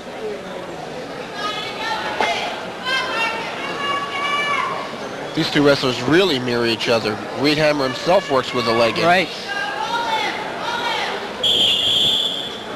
And they're going to call a stalemate on that. Or actually Another bloody nose. Yeah, another injury stoppage. With 1:21 left in the third period. Braverman with a couple of takedowns, one each in the first and second period. And that's been all the scoring. Neptune trainer Glenn DiPaolo is on the scene tonight working with the young men. Glenn does a great job with the Neptune athletes and serving as the trainer here at the Classic. 1:21 left in the third period at 140 pounds, and we'll come back with more right after this. Hi, I'm Wayne Zoke, head coach of the Monmouth College Hawks. This is the year to come see us in action. Oh, alley-oop. Lewis, 16-footer. Martin for three, got it. Come on out and catch the Hawks. Be part of the home court advantage. For ticket information on all Monmouth Hawks games, call 571-HAWK. Join the excitement as TV34 covers the Hawks live at home all season long. Back at the Neptune Classic, Mark Rossman along with Joe Zadalis of the Asbury Park Press. Glad you could join us for this high school wrestling action. This is the 140-pound final between Jeremy Braverman of Freehold Township, who leads Marcus Reedhammer of Toms River North 4-0. He's got him extended pretty good. There's some back points. Braverman just trying to work back to his stomach.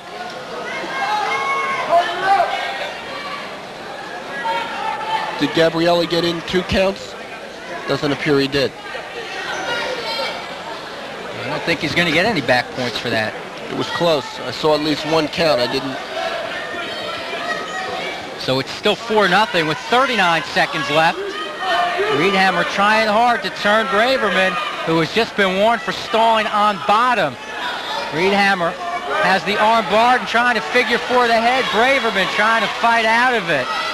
Haven't seen many wrestlers go for those figure 4s up high tonight either. Reedhammer the first, but with those long legs, it would be a natural. Absolutely. Again, it's just more of a move as the sport approaches freestyle. It's more to work on your feet than on top. And there's 1 point for Reedhammer against Braverman for stalling on the bottom. It won't be enough, however. With 1 second left, that'll do it. So the final score, 4-1, and Jeremy Braverman wins the Neptune Classic Championship 4-1 over Marcus Reedhammer. The number 1 seed comes through with the win and claims the title. Really hurt Toms River North's team tournament title hopes right there. Gunther Schmiedel hugging his wrestler.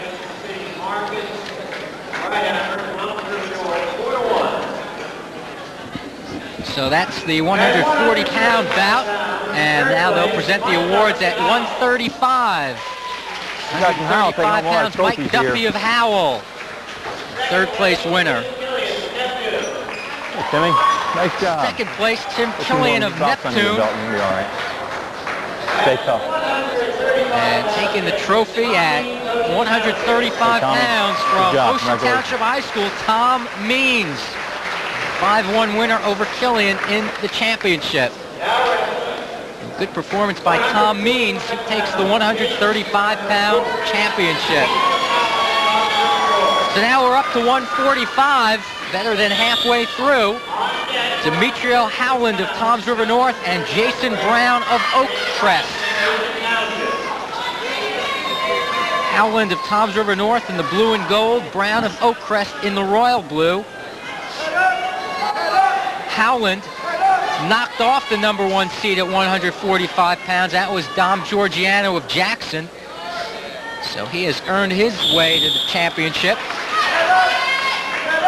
Giorgiano, a tough guy, good football player, number 1 seed in this weight class and beaten by Howland.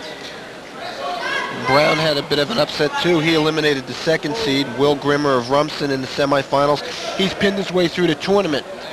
As you can see, Mark, Brown has his left elbow taped. That was the reason he missed all of last season, had a very severely dislocated elbow.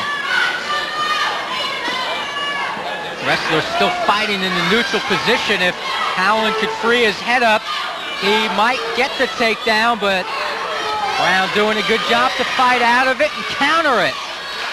Still no points. Good sequence right there. Howland was very close to pulling his head out and controlling for 2 points, but Jason Brown of Oakcrest fought him off. Oakcrest from Atlantic County.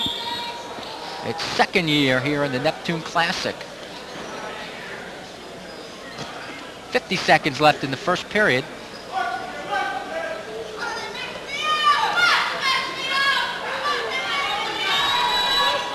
Howland tried to get in on a double leg. Brown with a counter, and they go out of bounds. So Howland the aggressor, but Brown with a couple of good counter moves, able to fight it off.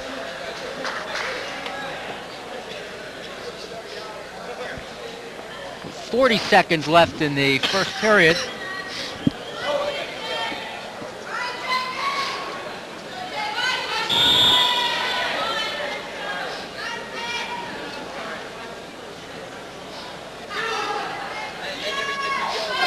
Howland a bit stockier than Brown.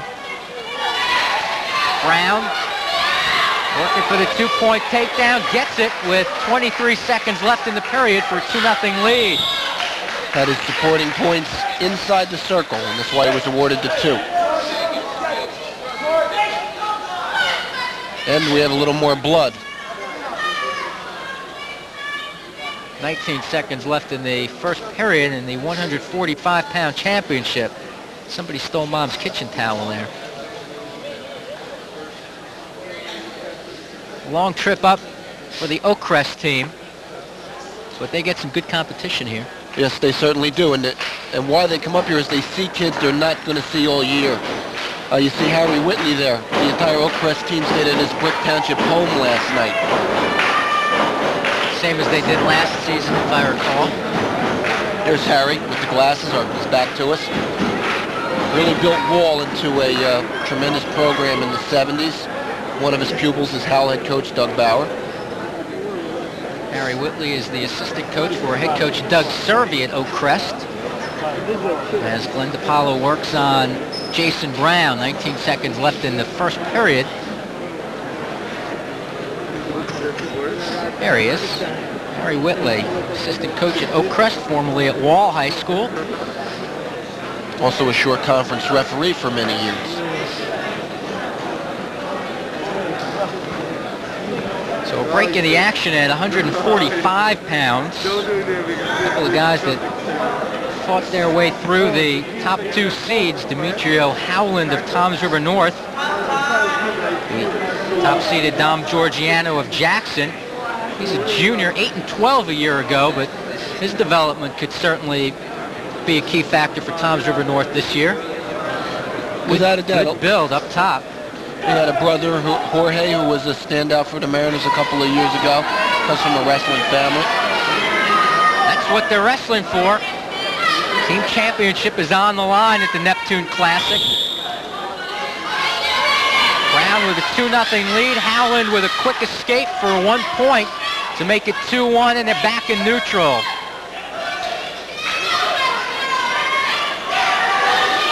Howland aggressive. But he won't get the takedown as the first period comes to a close. It's 2-1. Jason Brown of Oakcrest has the lead. And Howland chooses the bottom position after Brown deferred his choice to the third period.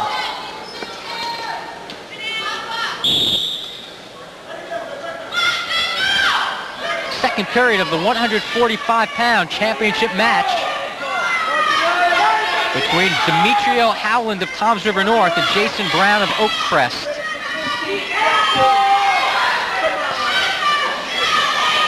Howland scores another escape, this one to tie the match at 2.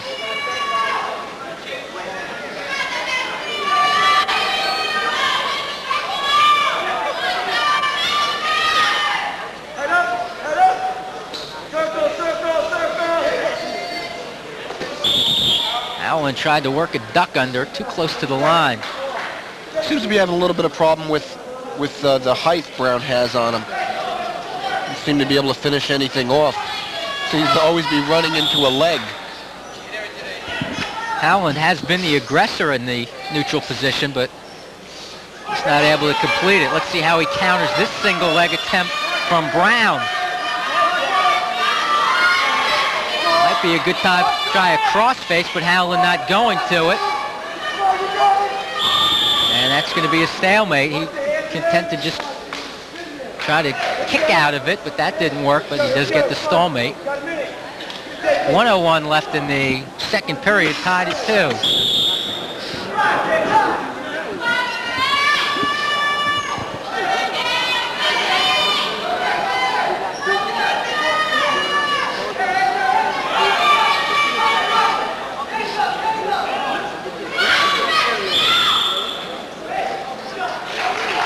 Rich Veth brings him back to the middle with 45 seconds left in the period.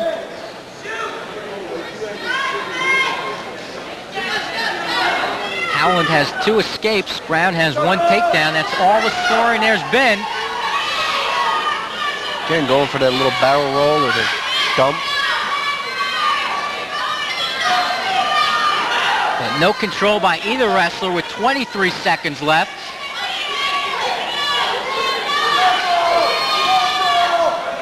Brown trying to pull Howland back in. He does with 12, but they remain in the neutral position. 2 wrestlers fighting to a standoff here at the end of the second period. It's 2-2 as we head to the third. Let's see what Brown picks. He deferred his choice to the third period, and with that choice, he picks bottom. Good decision since Howland had already hit 2 quick escapes. Gives the opportunity to do the same now. Let's see Brown's move on the whistle. Howland on top, Brown on bottom as we start the third. Brown didn't give it much of an effort on the whistle. A little bit surprising.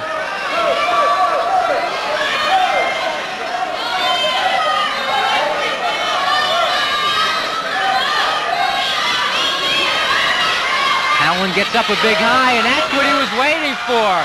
Waiting for Howland to come up high and hit him with the head roll. A 2-point reversal for Brown as he works for the pin. Now here comes that length again, Mark. Jason Brown of Oakcrest slaps it on Howland with 1:27 left in the third. 4:33, the time of the pin. The first of the championship bout. That was set up about as well as you could. He made no move on the whistle, waited for Howland to come up, get a bit high, grabbed the head, and spun him around. And we'll see it. Just reach back, there's the arm, hip in, and it's over. Oh, that was nice. Almost looked like he was just waiting for it to show itself. Oh, he was. He was, because he made no effort on the whistle to go for the escape. And worked it to perfection, scoring the pin at 4:33 to win at 145 pounds. Jason Brown of Oakcrest, the winner. Mark, that virtually assures Oakcrest of the team title. Sons of the North can only muster 6 more points, and they're down by a full 10 now, so that makes the team title academic. At 140 pounds, Kevin Gibson of Toms River South was third, Marcus Reedhammer of Toms River North second, and Jeremy Braverman of Freehold Township was the champion. Now we're underway at 152 pounds. Another Oakcrest wrestler, Jason Bird, the number 1 seed against Dave Kreisman of Ocean, the number 2 seed. Justin Bird of Oakcrest is wearing the green leg band. Kreisman of Ocean Township already down 2-0 as Bird scored a very quick takedown. Should be a pretty interesting bout, Mark. Both kids are active summer wrestlers. Kreisman goes to a lot of different tournaments. Brown, an upper body expert, was 3rd in the World Cadet Greco-Roman tournament this summer. It's going to tell you something about the way he'll work, and you can see it right here. He's working high, but great strength up top. Justin Bird of Oakcrest leading Dave Kreisman of Ocean 2-0. Kreisman, a senior, 18-5 a year ago, 2nd in the district. Got his hands full, Kreisman does, with Justin Bird. Each wrestler with a couple of pins along the way in this tournament. Minute and 13 seconds left in the first period.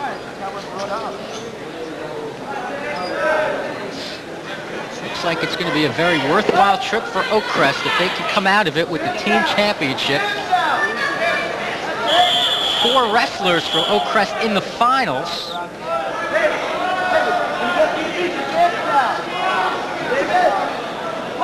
2-0 lead for Bird. Oakcrest is really one of the up-and-coming programs in all of South Jersey. Lost in the South Jersey Group 3 final at Brick Memorial last year, and you're going to see them in the sectional playoffs again this season. Brick Memorial, which used to be in this tournament and dominated it for several years, no longer in the Neptune Classic, but I think in a way it helps the Mustangs to get out of the area and wrestle other teams. Yeah, they're up at the Caldwell tournament, and that's a tournament that features Paulsboro, the defending #1 team in the state, a very loaded Warren Hills team, Delaware Valley, Eastern Regional, just to name a few. It's really a power-packed tournament. Good exchange there as Kreisman scored a 1-point escape, and Bird came right back with a takedown for a 4-1 lead in the best first period we've seen thus far. 14 seconds left in the period as Justin Bird of Oakcrest leading Dave Kreisman of Ocean 4-1 with 6 seconds left in the first period. We'll take a break at the end of this period and plenty more action from the Neptune Classic. A 4-1 lead for Justin Bird, working on top here in the first with 5 seconds left. Kreisman looking for that escape, but Bird maintains control, and the first period ends 4-1. Back right after this. All right, fellas, the dinners have all been prepared. We're ready to shoot the commercial. We've got lasagna, linguine white clam, seafood marinara, chicken franchise, veal piccata, and don't forget to get a great shot of our delicious pizza. All right, quiet on the set. Squam Tavern, take one. Ready, action. Hey, fellas, what about my commercial? Swan Tavern, Molte Bene. When your appetite starts speaking Italian, it's time for Squan Tavern. Squan Tavern, Broad Street in Manasquan. It's so good. The second period is underway in the 152-pound final. Justin Bird of Oakcrest, who just escaped the hold of Dave Kreisman of Ocean, and Bird leads 5-1. Justin Bird, real strong up top. Kreisman has his hands full with the Oakcrest wrestler, trailing 5-1 here in the second period.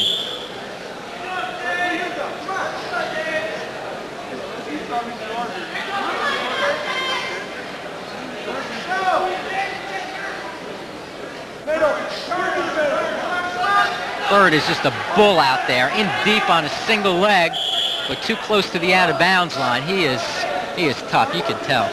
Very physical, but then again, considering he's a Greco-Roman and upper body expert, it's easy to see why. He's got Kreisman backing up a bit, and gets another 2-point takedown. Really looks overpowering at this point. 7-1 lead. And trying to lock up a cradle.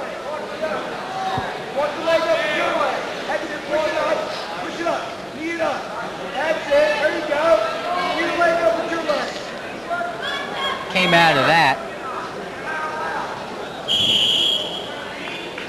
And a warning on Bird for stalling.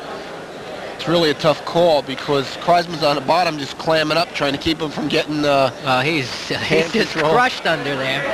And he knows that any move he makes, Bird might have the answer to. It's a tough spot to be in. And there's a caution on Bird. He jumped the gun a bit.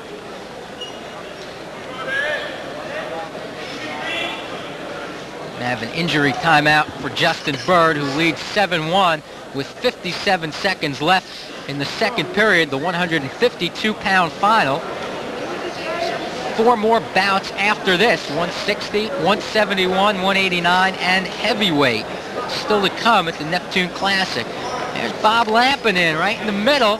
Bob, the assistant AD here at Neptune, our TV34 companion. Looking on. Justin, work the middle of the mat. Neptune High School, our host for the Neptune Classic, the 16th annual. Great host Neptune has been over the years for this event. Very busy place during wrestling season. Mark also hosts a JV tournament and the District 23 event. They just gave it to him. Sorry, they just gave it to him. 7-1 lead for Justin Bird as he works on top of Ocean's Dave Kreisman.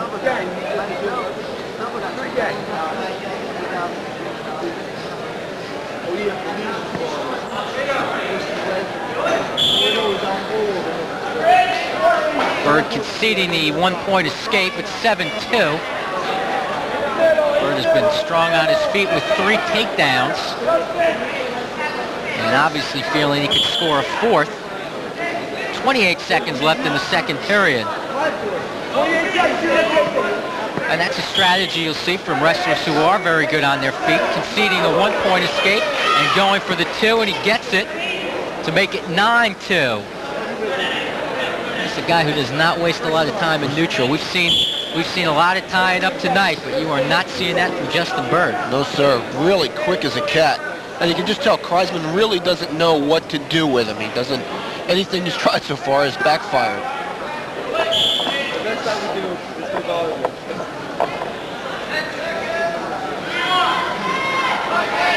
8 seconds left in the period. Bird with a good hard gut wrench ride in there. And that'll do it for the second period. 9-2 lead for Justin Bird of Oakcrest. Bird will start this third period from the down position.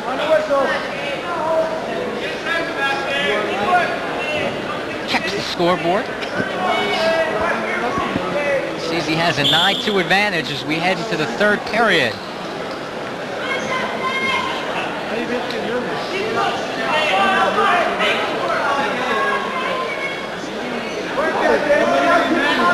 Kreisman trying to power half series. Doesn't look like it's going to work either. Thought he might have been trying to work a figure 4 across the gut. Awfully tough to work it in there as Bird backing out, or trying to. Circling toward the head.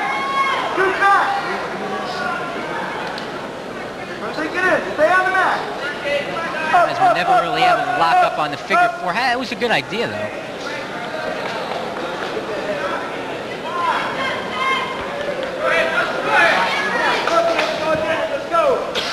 1:12 left in the third. 9-2 lead for Bird. Up, Justin, up move. Up and move. Come on up. All the way up. Dave Kreisman of Ocean, the number 2 seed here at 152 pounds, going up against the top seed, Justin Bird of Oakcrest. Referees rule it an escape for Bird. Make it 10-2.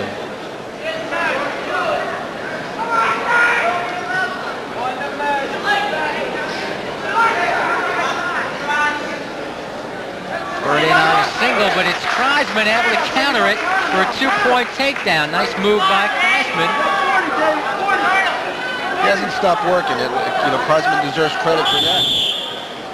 Had some ideas about trying to work the cradle as they go out of bounds with 35 seconds left.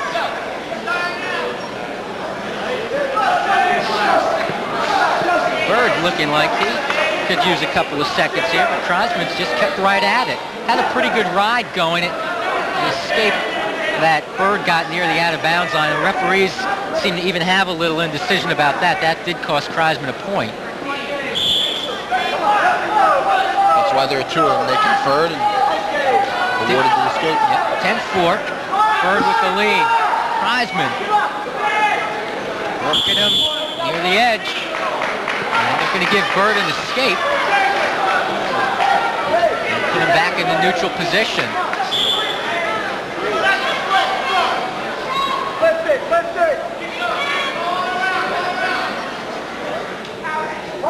See how quick quickly Bird came after that ankle on the whistle for another 2-point takedown.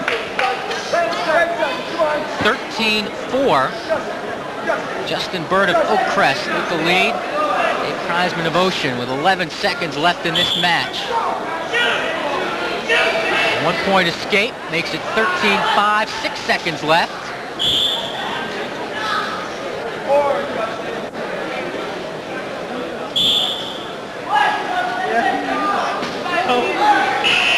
And that'll do it. They give Bird another takedown. So make the final score 15-5 as top-seeded Justin Bird of Oakcrest defeats Dave Kreisman of Ocean 15-5 at 152 pounds. A very workmanlike effort.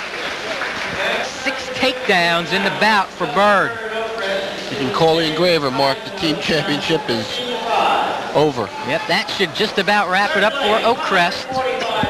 He's going to be making a trip down to Garden State Parkway tonight.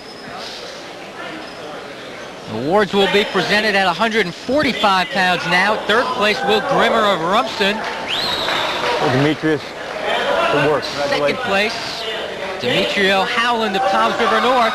And the winner at 145 pounds from Oakcrest, Jason Brown. And the 145-pound place winners.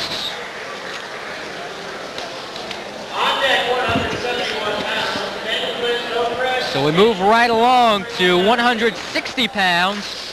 Glenn Pritzlaff of Middletown South against Mike Birdsall of Lakewood. Pritzlaff, a sophomore, 29-3 a year ago, 6th in the state. And Pritzlaff with a quick 2 over Birdsall. Again, another rematch of sorts, Mark. Pritzlaff beat Birdsall in last year's consolations at 152, 13-3. 1-point escape for Birdsall makes it 2-1. Pritzlaff with 2 technical falls and a pin to his credit in this tournament. 29-3 a year ago. He had his problems in the semifinals, however, with Dale Wetstein of Oakcrest. Wetstein threw Pritzlaff to his back. He was down 7-2 in about the first 45 seconds of his bout. Came back and won by fall, however. Scored another takedown here for a 4-1 lead over Mike Birdsall, a senior from Lakewood. Birdsall, the number 2 seed at 160 pounds. And that's a big gap, though, between Pritzlaff at number 1 and number 2, because he is the class of this weight division. Hard to believe, a football nose guard. When Pritzlaff plays nose guard for Bobby Generelli's Class A North champions. It's really a tribute to his quickness and his balance and his strength. And you'll see that as he wrestles here. Pritzlaff gets in on a single leg and takes Birdsall down for his 3rd takedown of the first period, 6-2, with 40 seconds left in the first period. And you can really see when Pritzlaff gets in on a single leg, unlike some other wrestlers who don't know how to finish it off. He finishes it off. He locks it up deep and just pulls his opponent towards him, and of course that wipes out the second leg, and he scores the quick takedown. Scary to think he is just a sophomore too, and he's only going to get better. 6th in the state a year ago. That was at 152 pounds, so he's up a weight class, but he looks like he can carry it. Trying to work that half in as he put Birdsall back to the mat. Couldn't get it with 14 seconds left in the period. Glenn Pritzlaff of Middletown South in control, 6-2. 3 seconds left in the period. We'll go to the second. At 160 pounds, Pritzlaff leads Birdsall 6-2. This is the Lakewood coaching staff. Head coach Mads Matson on the right.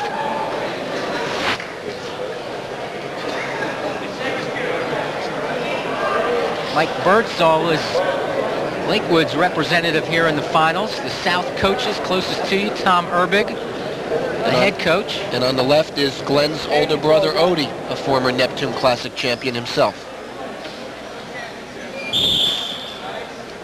Pritzlaff starts in the bottom position for the second period.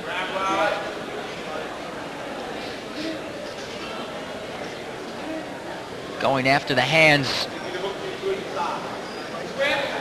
is what he tried to do off the whistle. Birdsall throws a leg. Pritzlaff's so strong, he's just trying to back out of it for his reverse. Nothing yet, though, as Birdsall is still in control.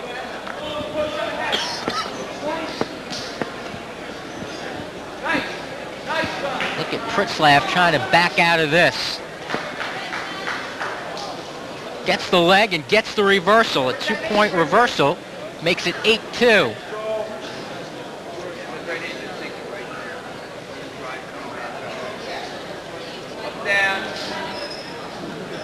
Concedes the escape, 8-3. That's it, finish. Right there. And now Pritzlaff with a 2-point takedown, and Birdsall on his back. Pritzlaff looking for a second pin of the tournament. Readjust it deep. Showed some quickness there. Take up plenty of time. Plenty of time. Glenn Pritzlaff trying to put Mike Birdsall away. 36 seconds left in the second period. A ton of time, and there you go. 32 seconds left.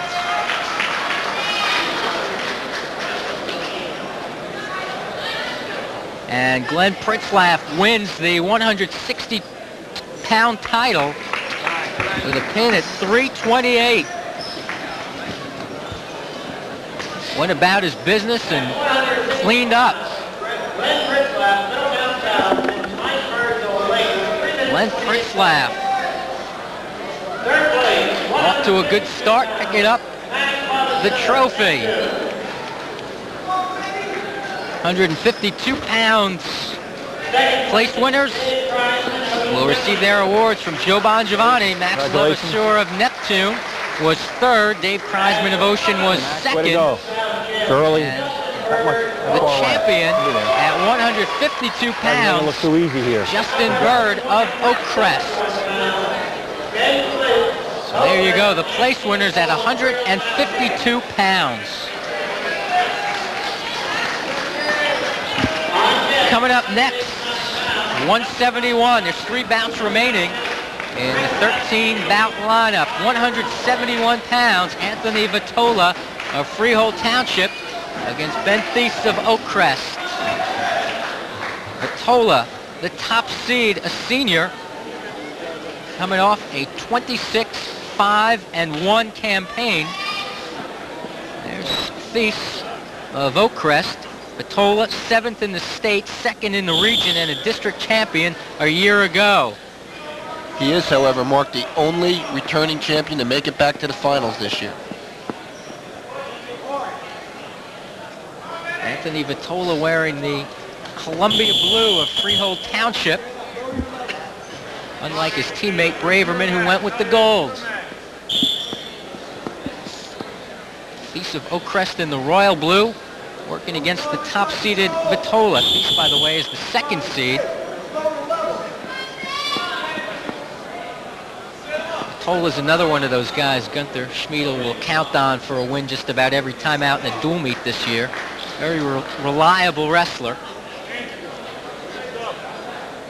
Your move, right? Don't go to the his white style. sweater, Your the style. head coach of Freehold Township.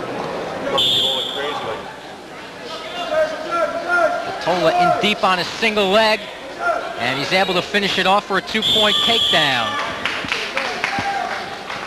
And a quick 2-0 lead. Oakcrest coaches, Harry Whitley closest to you, and head coach Doug Servey next to him.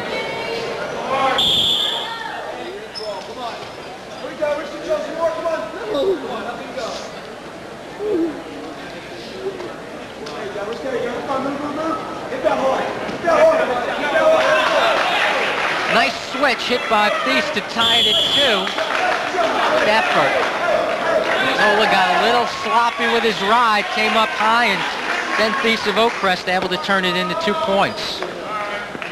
Taking advantage of a bit of a mistake for Vitola. Yeah, Anthony Vitola is usually a very efficient wrestler. Not a whole lot of mistakes, not a lot of wasted motion. scores a 1-point escape, Vitola does, and then right again on a single leg. Same takedown move he used before. Unable to finish it off right here as they go out of bounds. 3-2 lead for Freehold Township's Anthony Vitola.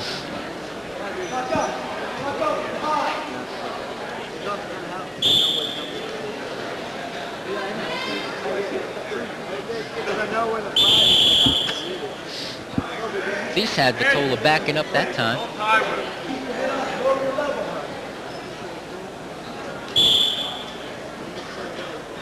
I think all the Oakcrest wrestlers, for the most part, have demonstrated a lot of aggressiveness here tonight.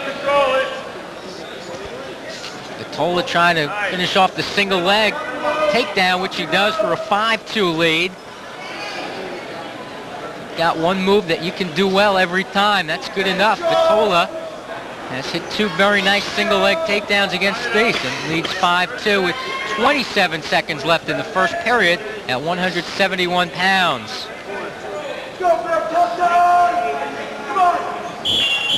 Pushing him out of bounds. Most of the bouts have gone the distance. We've had a couple go into sudden death overtime. And a pair of pins here in the Neptune Classic finals.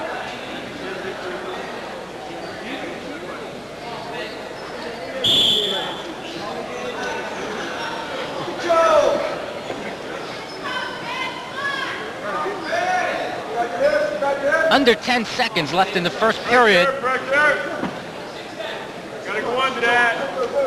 Vitola trying to roll Thies over, but he won't be able to do it before the buzzer. He will, however, take a 5-2 lead into the second period.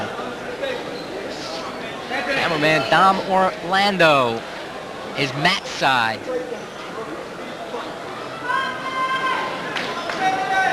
Providing a real good look at all the action. Vitola will be starting the second period from the down position.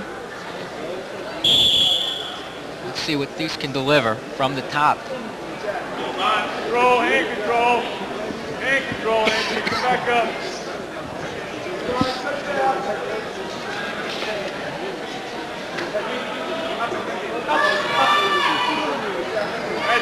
There's a 1-point escape for Vitola to make it 6-2. If you watch the way he wrestles, Joe, you see a couple of real basic moves. A good escape where he ripped the hands apart from Thies to get his escape, and once again trying to hit a single leg takedown. So not too fancy, but effective.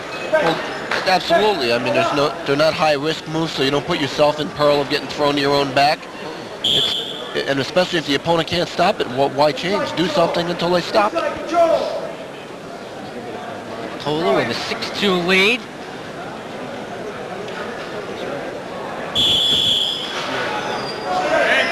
Anthony, don't let him control the tie-up.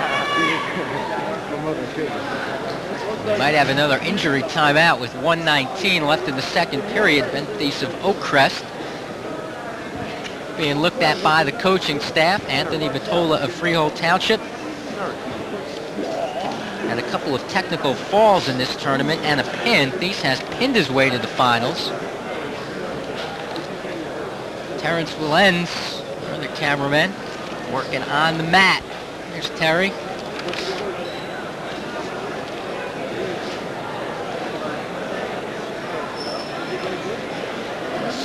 We're in the 171-pound final. The Neptune Wrestling Classic back right after this. Protection. This is the wrong time to find out that you don't have the right protection. So call the Gateway Agency today. Our business is working for you. We will make sure that you're protected with the best coverage at the best price. And if disaster does strike, we'll step right in. Our in-house claims company will give you personalized attention and get you a fair, fast settlement. So when it comes to your insurance, cut the red tape. Call the Gateway Agency, Main Street and Freehold.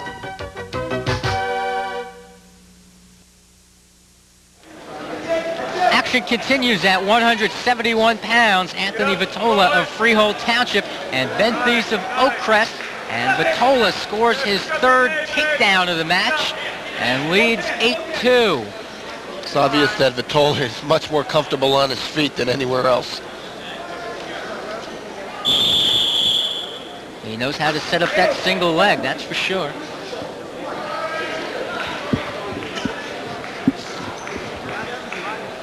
Won 26 matches a year ago. Vitola did. Took a trip to the States and finished 7th, second in the region, and a district championship as well. Surrendered the escape. That makes it 8-3. Vitola, a double leg now, trying to switch it to the half. Got it in. Gets the takedown and puts Thies on his back. Boy, he switched out of that double leg nicely. Works the half Nelson in with a Navy ride and trying to pin Thies right here in the second. 29 seconds left in the period. He's trying to press that weight off of him.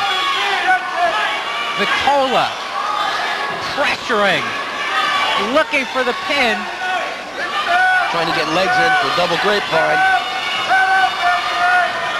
8 seconds left in the period, and there you go. Vitola pins him with 6 seconds left to win it at 171 pounds. The pin coming at 354. And Anthony Vitola wins his second Neptune championship. The returning champion defends his title. Here's a look on the replay. As Vitola trying to pressure Thies to the mat. Referee John Gabrielli looking in. trying to watch those shoulders. As soon as he hooks the leg, it's really over.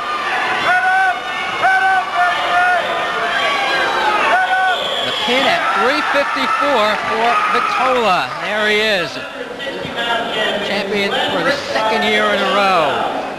At 160 pounds, Mike Robinson of Neptune was third. Mike Birdsall of Lakewood was second.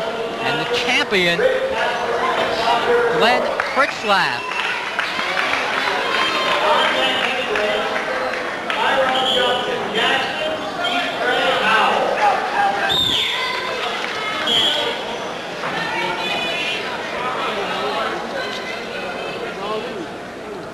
Next up is 189 pounds, Telly Kostadakis of Ocean, Rick Pasqualini of Toms River North.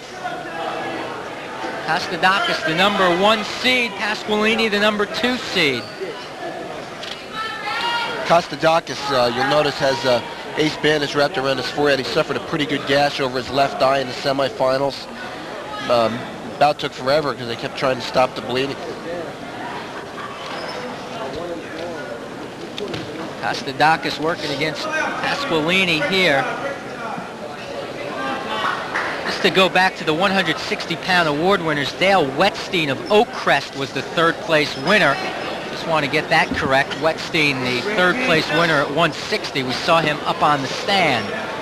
So that taken care of. We're into the 189-pound bout. Pasqualini trying to get in on a takedown. Kostadakis thought he had fought it off, and Pasqualini in a lot of trouble right now. Trying to press the advantage. Still no points.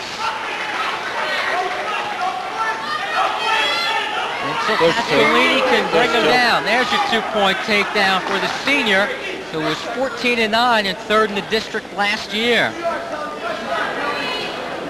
Telly Kostadakis of Ocean, a senior, 21-4 a year ago. Second in the region, second in the district. It's Pasqualini of Toms River North leading 2-0 here at 189 pounds. The heavyweights still to come. Tyrone Johnson of Jackson and Howell's Steve Gray. That'll be the final bout of the evening following this 189-pound match.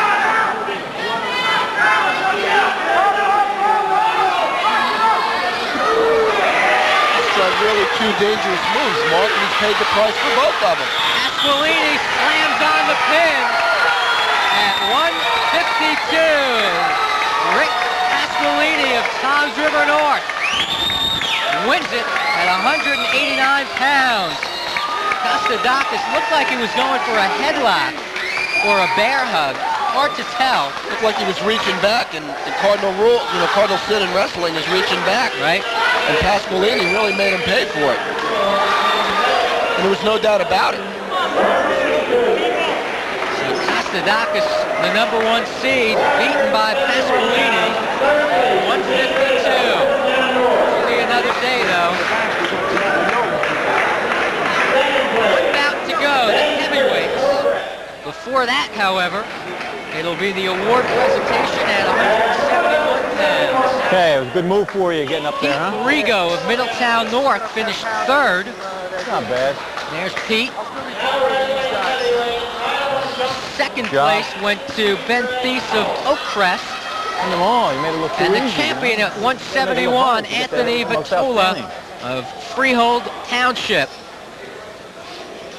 There are your place winners at 171 pounds.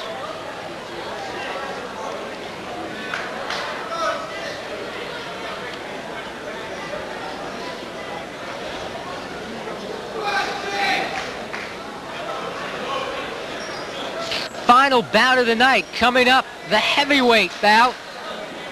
It'll be Tyrone Johnson of Jackson against Steve Gray of Howell.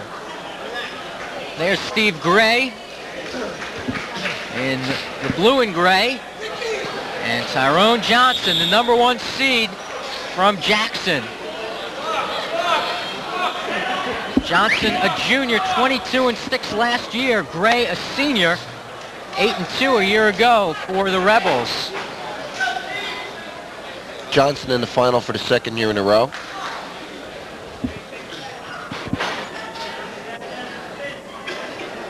Looking to copy the success of his brother, Rob, 2-time state champion. That's some kind of a mark to try to live up to. Especially with the way Rob Johnson has gone on to make his mark in college in the sport of soccer.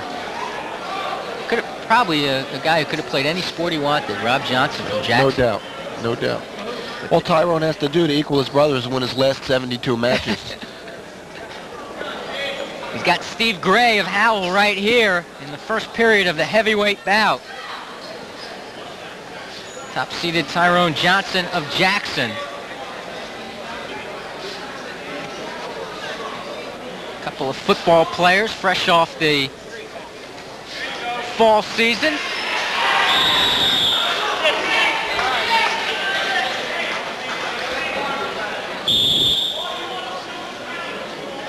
Not so much in the tournament setting as in dual meets, but you know, Joe, from the wrestling you've seen and over the years, that heavyweights, a lot of matches come down to these guys. A lot of pressure can really be put on your heavyweight at the end of a match. I know you can say that depending on what happens, they may or may not play a role, but so many times it's the heavyweights who are called upon to really rescue their teams. Always, you know, a good heavyweight can be the difference between, you know, winning a conference title or winning a sectional title and not winning one. And there aren't usually a lot of good ones around. And if you have a good one, you're going places. I'd have to say that Steve Gray of Howell has the weight advantage over Tyrone Johnson in this bout. 275 pounds still the limit for heavyweight. Yes, it is. I'm sure Tyrone is over 200. Oh, yeah. No score at the end of the first period. Tyrone Johnson's choice, and he defers to the third. Steve Gray will start from the bottom position. That change to the 275-pound limit came into play a couple of years back. Yeah, after a Milburn heavyweight weighed 350 pounds. Right here at Neptune High School years back, they had a heavyweight well over 300 pounds by the name of Bam Bam Bigelow. Scott Bam Bam Bigelow. That, of course, was before he had the flames tattooed on his head. That is correct. Tyrone Johnson of Jackson, the top seed, working on Steve Gray. With 1 minute and 33 seconds left in the second period of the 13th and final championship bout of the Neptune Classic for 1991.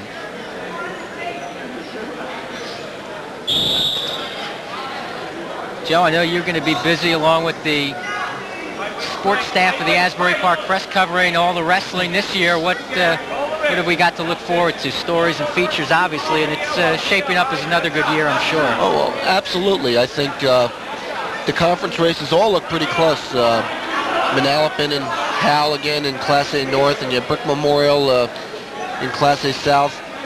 Of course, you know, with the restructuring of the districts, I think the team titles there are going to be up for grabs. And, you know, the short conference tournament is usually has been dominated by Brick Memorial for the last 7 years, and it'll be interesting to see if someone can dethrone them. Certainly Toms River North has made a bit of a statement here tonight with 6 wrestlers through to the finals. It looks like they will finish second in the team championships behind Oakcrest, but perhaps the Mariners can give the Brick Memorial squad a battle. Yeah, they did last year. Probably Brick Memorial's toughest regular season dual meet was against Toms River North a year ago. Tyrone Johnson is riding Howell's Steve Gray. There's still no score in this bout with 18 seconds left in the second period of the heavyweight match. And Johnson goes out of bounds with 11 seconds left in this period. This one might go to the third period scoreless.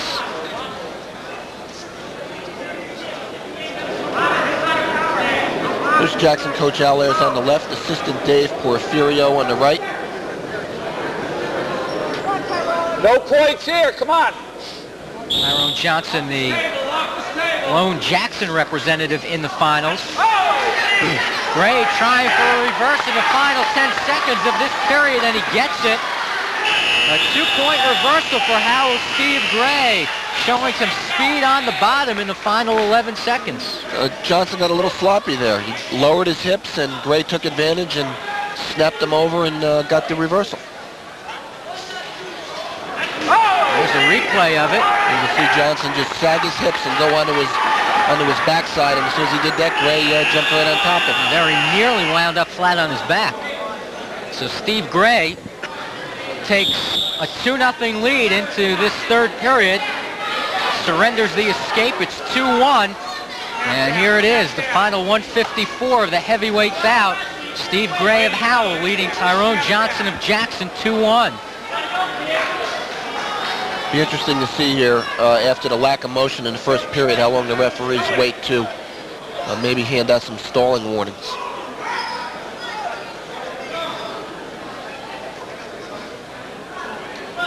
Minute and 30 seconds left in the third.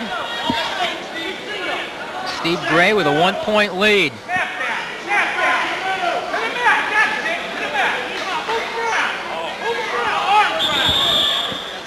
And there is a warning for stalling against Gray, so they didn't wait too long. There's 1:17 left in the third period. Push him a little bit, push him, there you go. That warning fired up Gray a bit.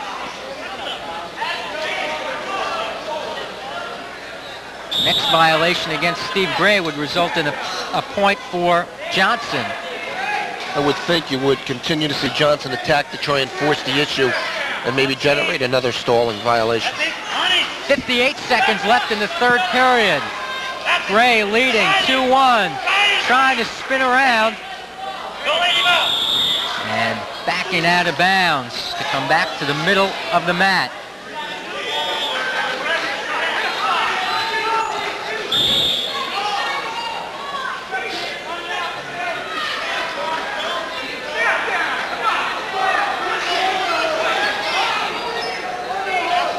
There it is. And that is a point for Tyrone Johnson, a penalty point, as Gray hit with a stalling violation.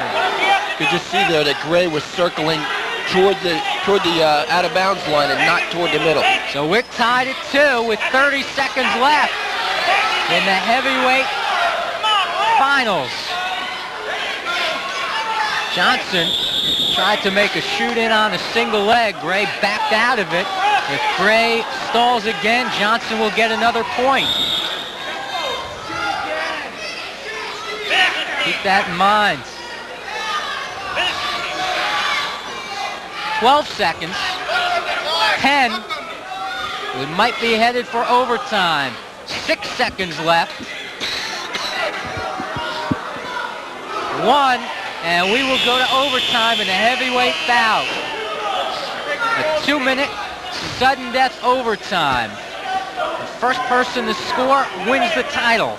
And again, Mark, I'd like to remind the fans that everything from regulation is carried over into overtime, including penalties. And that's a key because Gray has already been penalized for stalling. And if he is hit with another violation, Johnson will win. 2-2 is the score in a heavyweight final.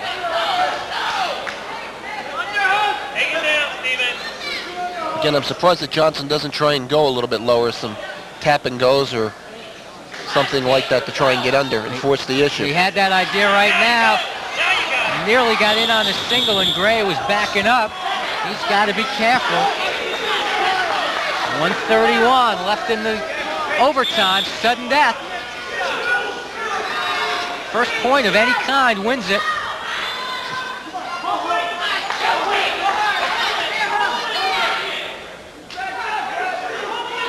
Steve Gray cannot afford to back off the mat.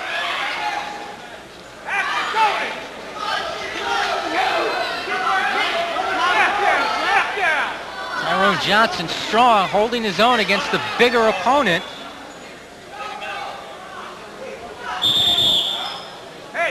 Steve Gray had a reversal in the second period. Johnson with an escape and a penalty point in the third. Referee John Gabrielli keeping an eye on it,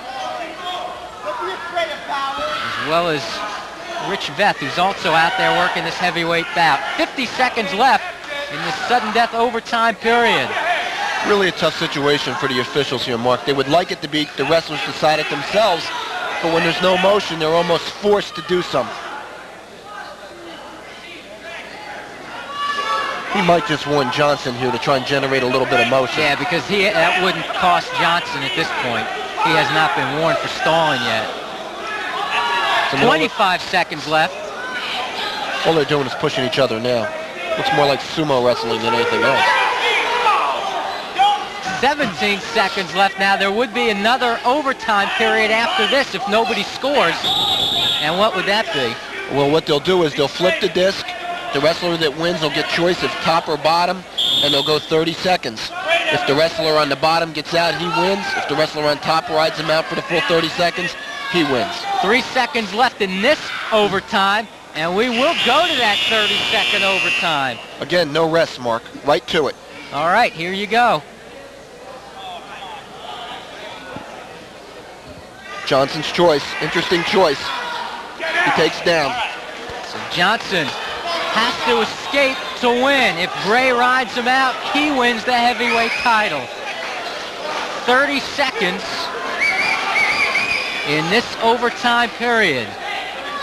An escape or a reverse wins it for Tyrone Johnson.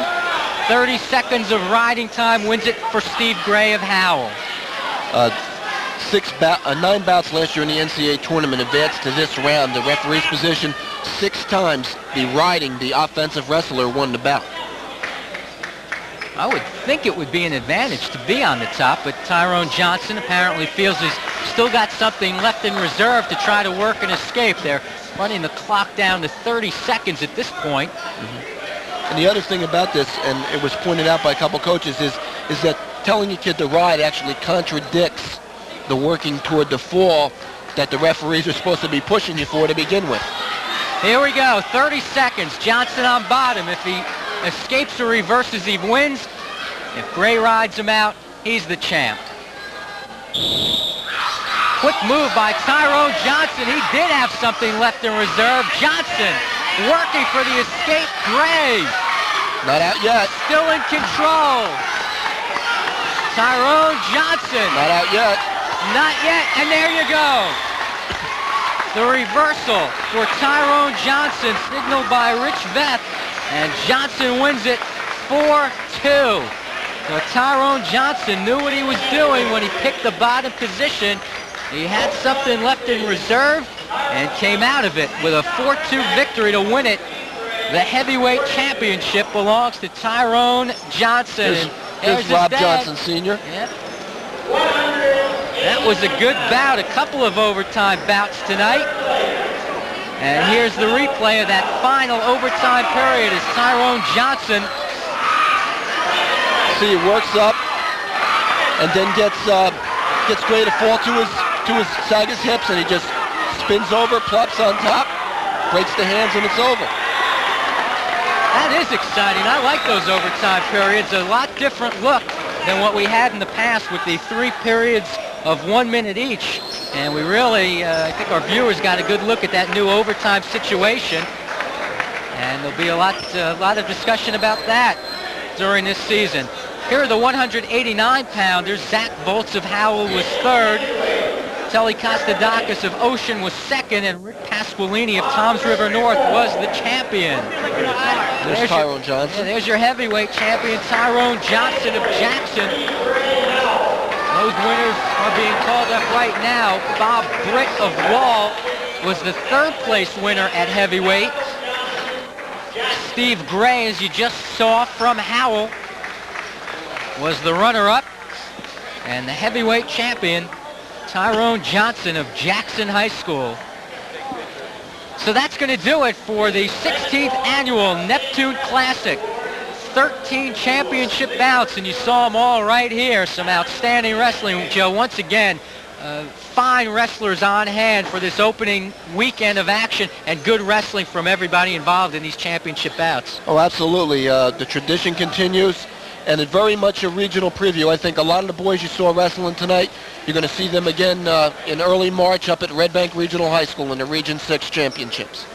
So that will do it from Neptune High School. Oakcrest of Atlantic County comes up and comes away with the team championship. I want to thank Joe Zadalis of the Asbury Park Press for being with us tonight. Joe, once again, great job, and I'm glad to work with you tonight. Thank you, Mark. That'll do it from the Neptune Classic. You saw the champions crown tonight. Till next time, I'm Mark Rossman for Joe Zadalis. Thanks for watching.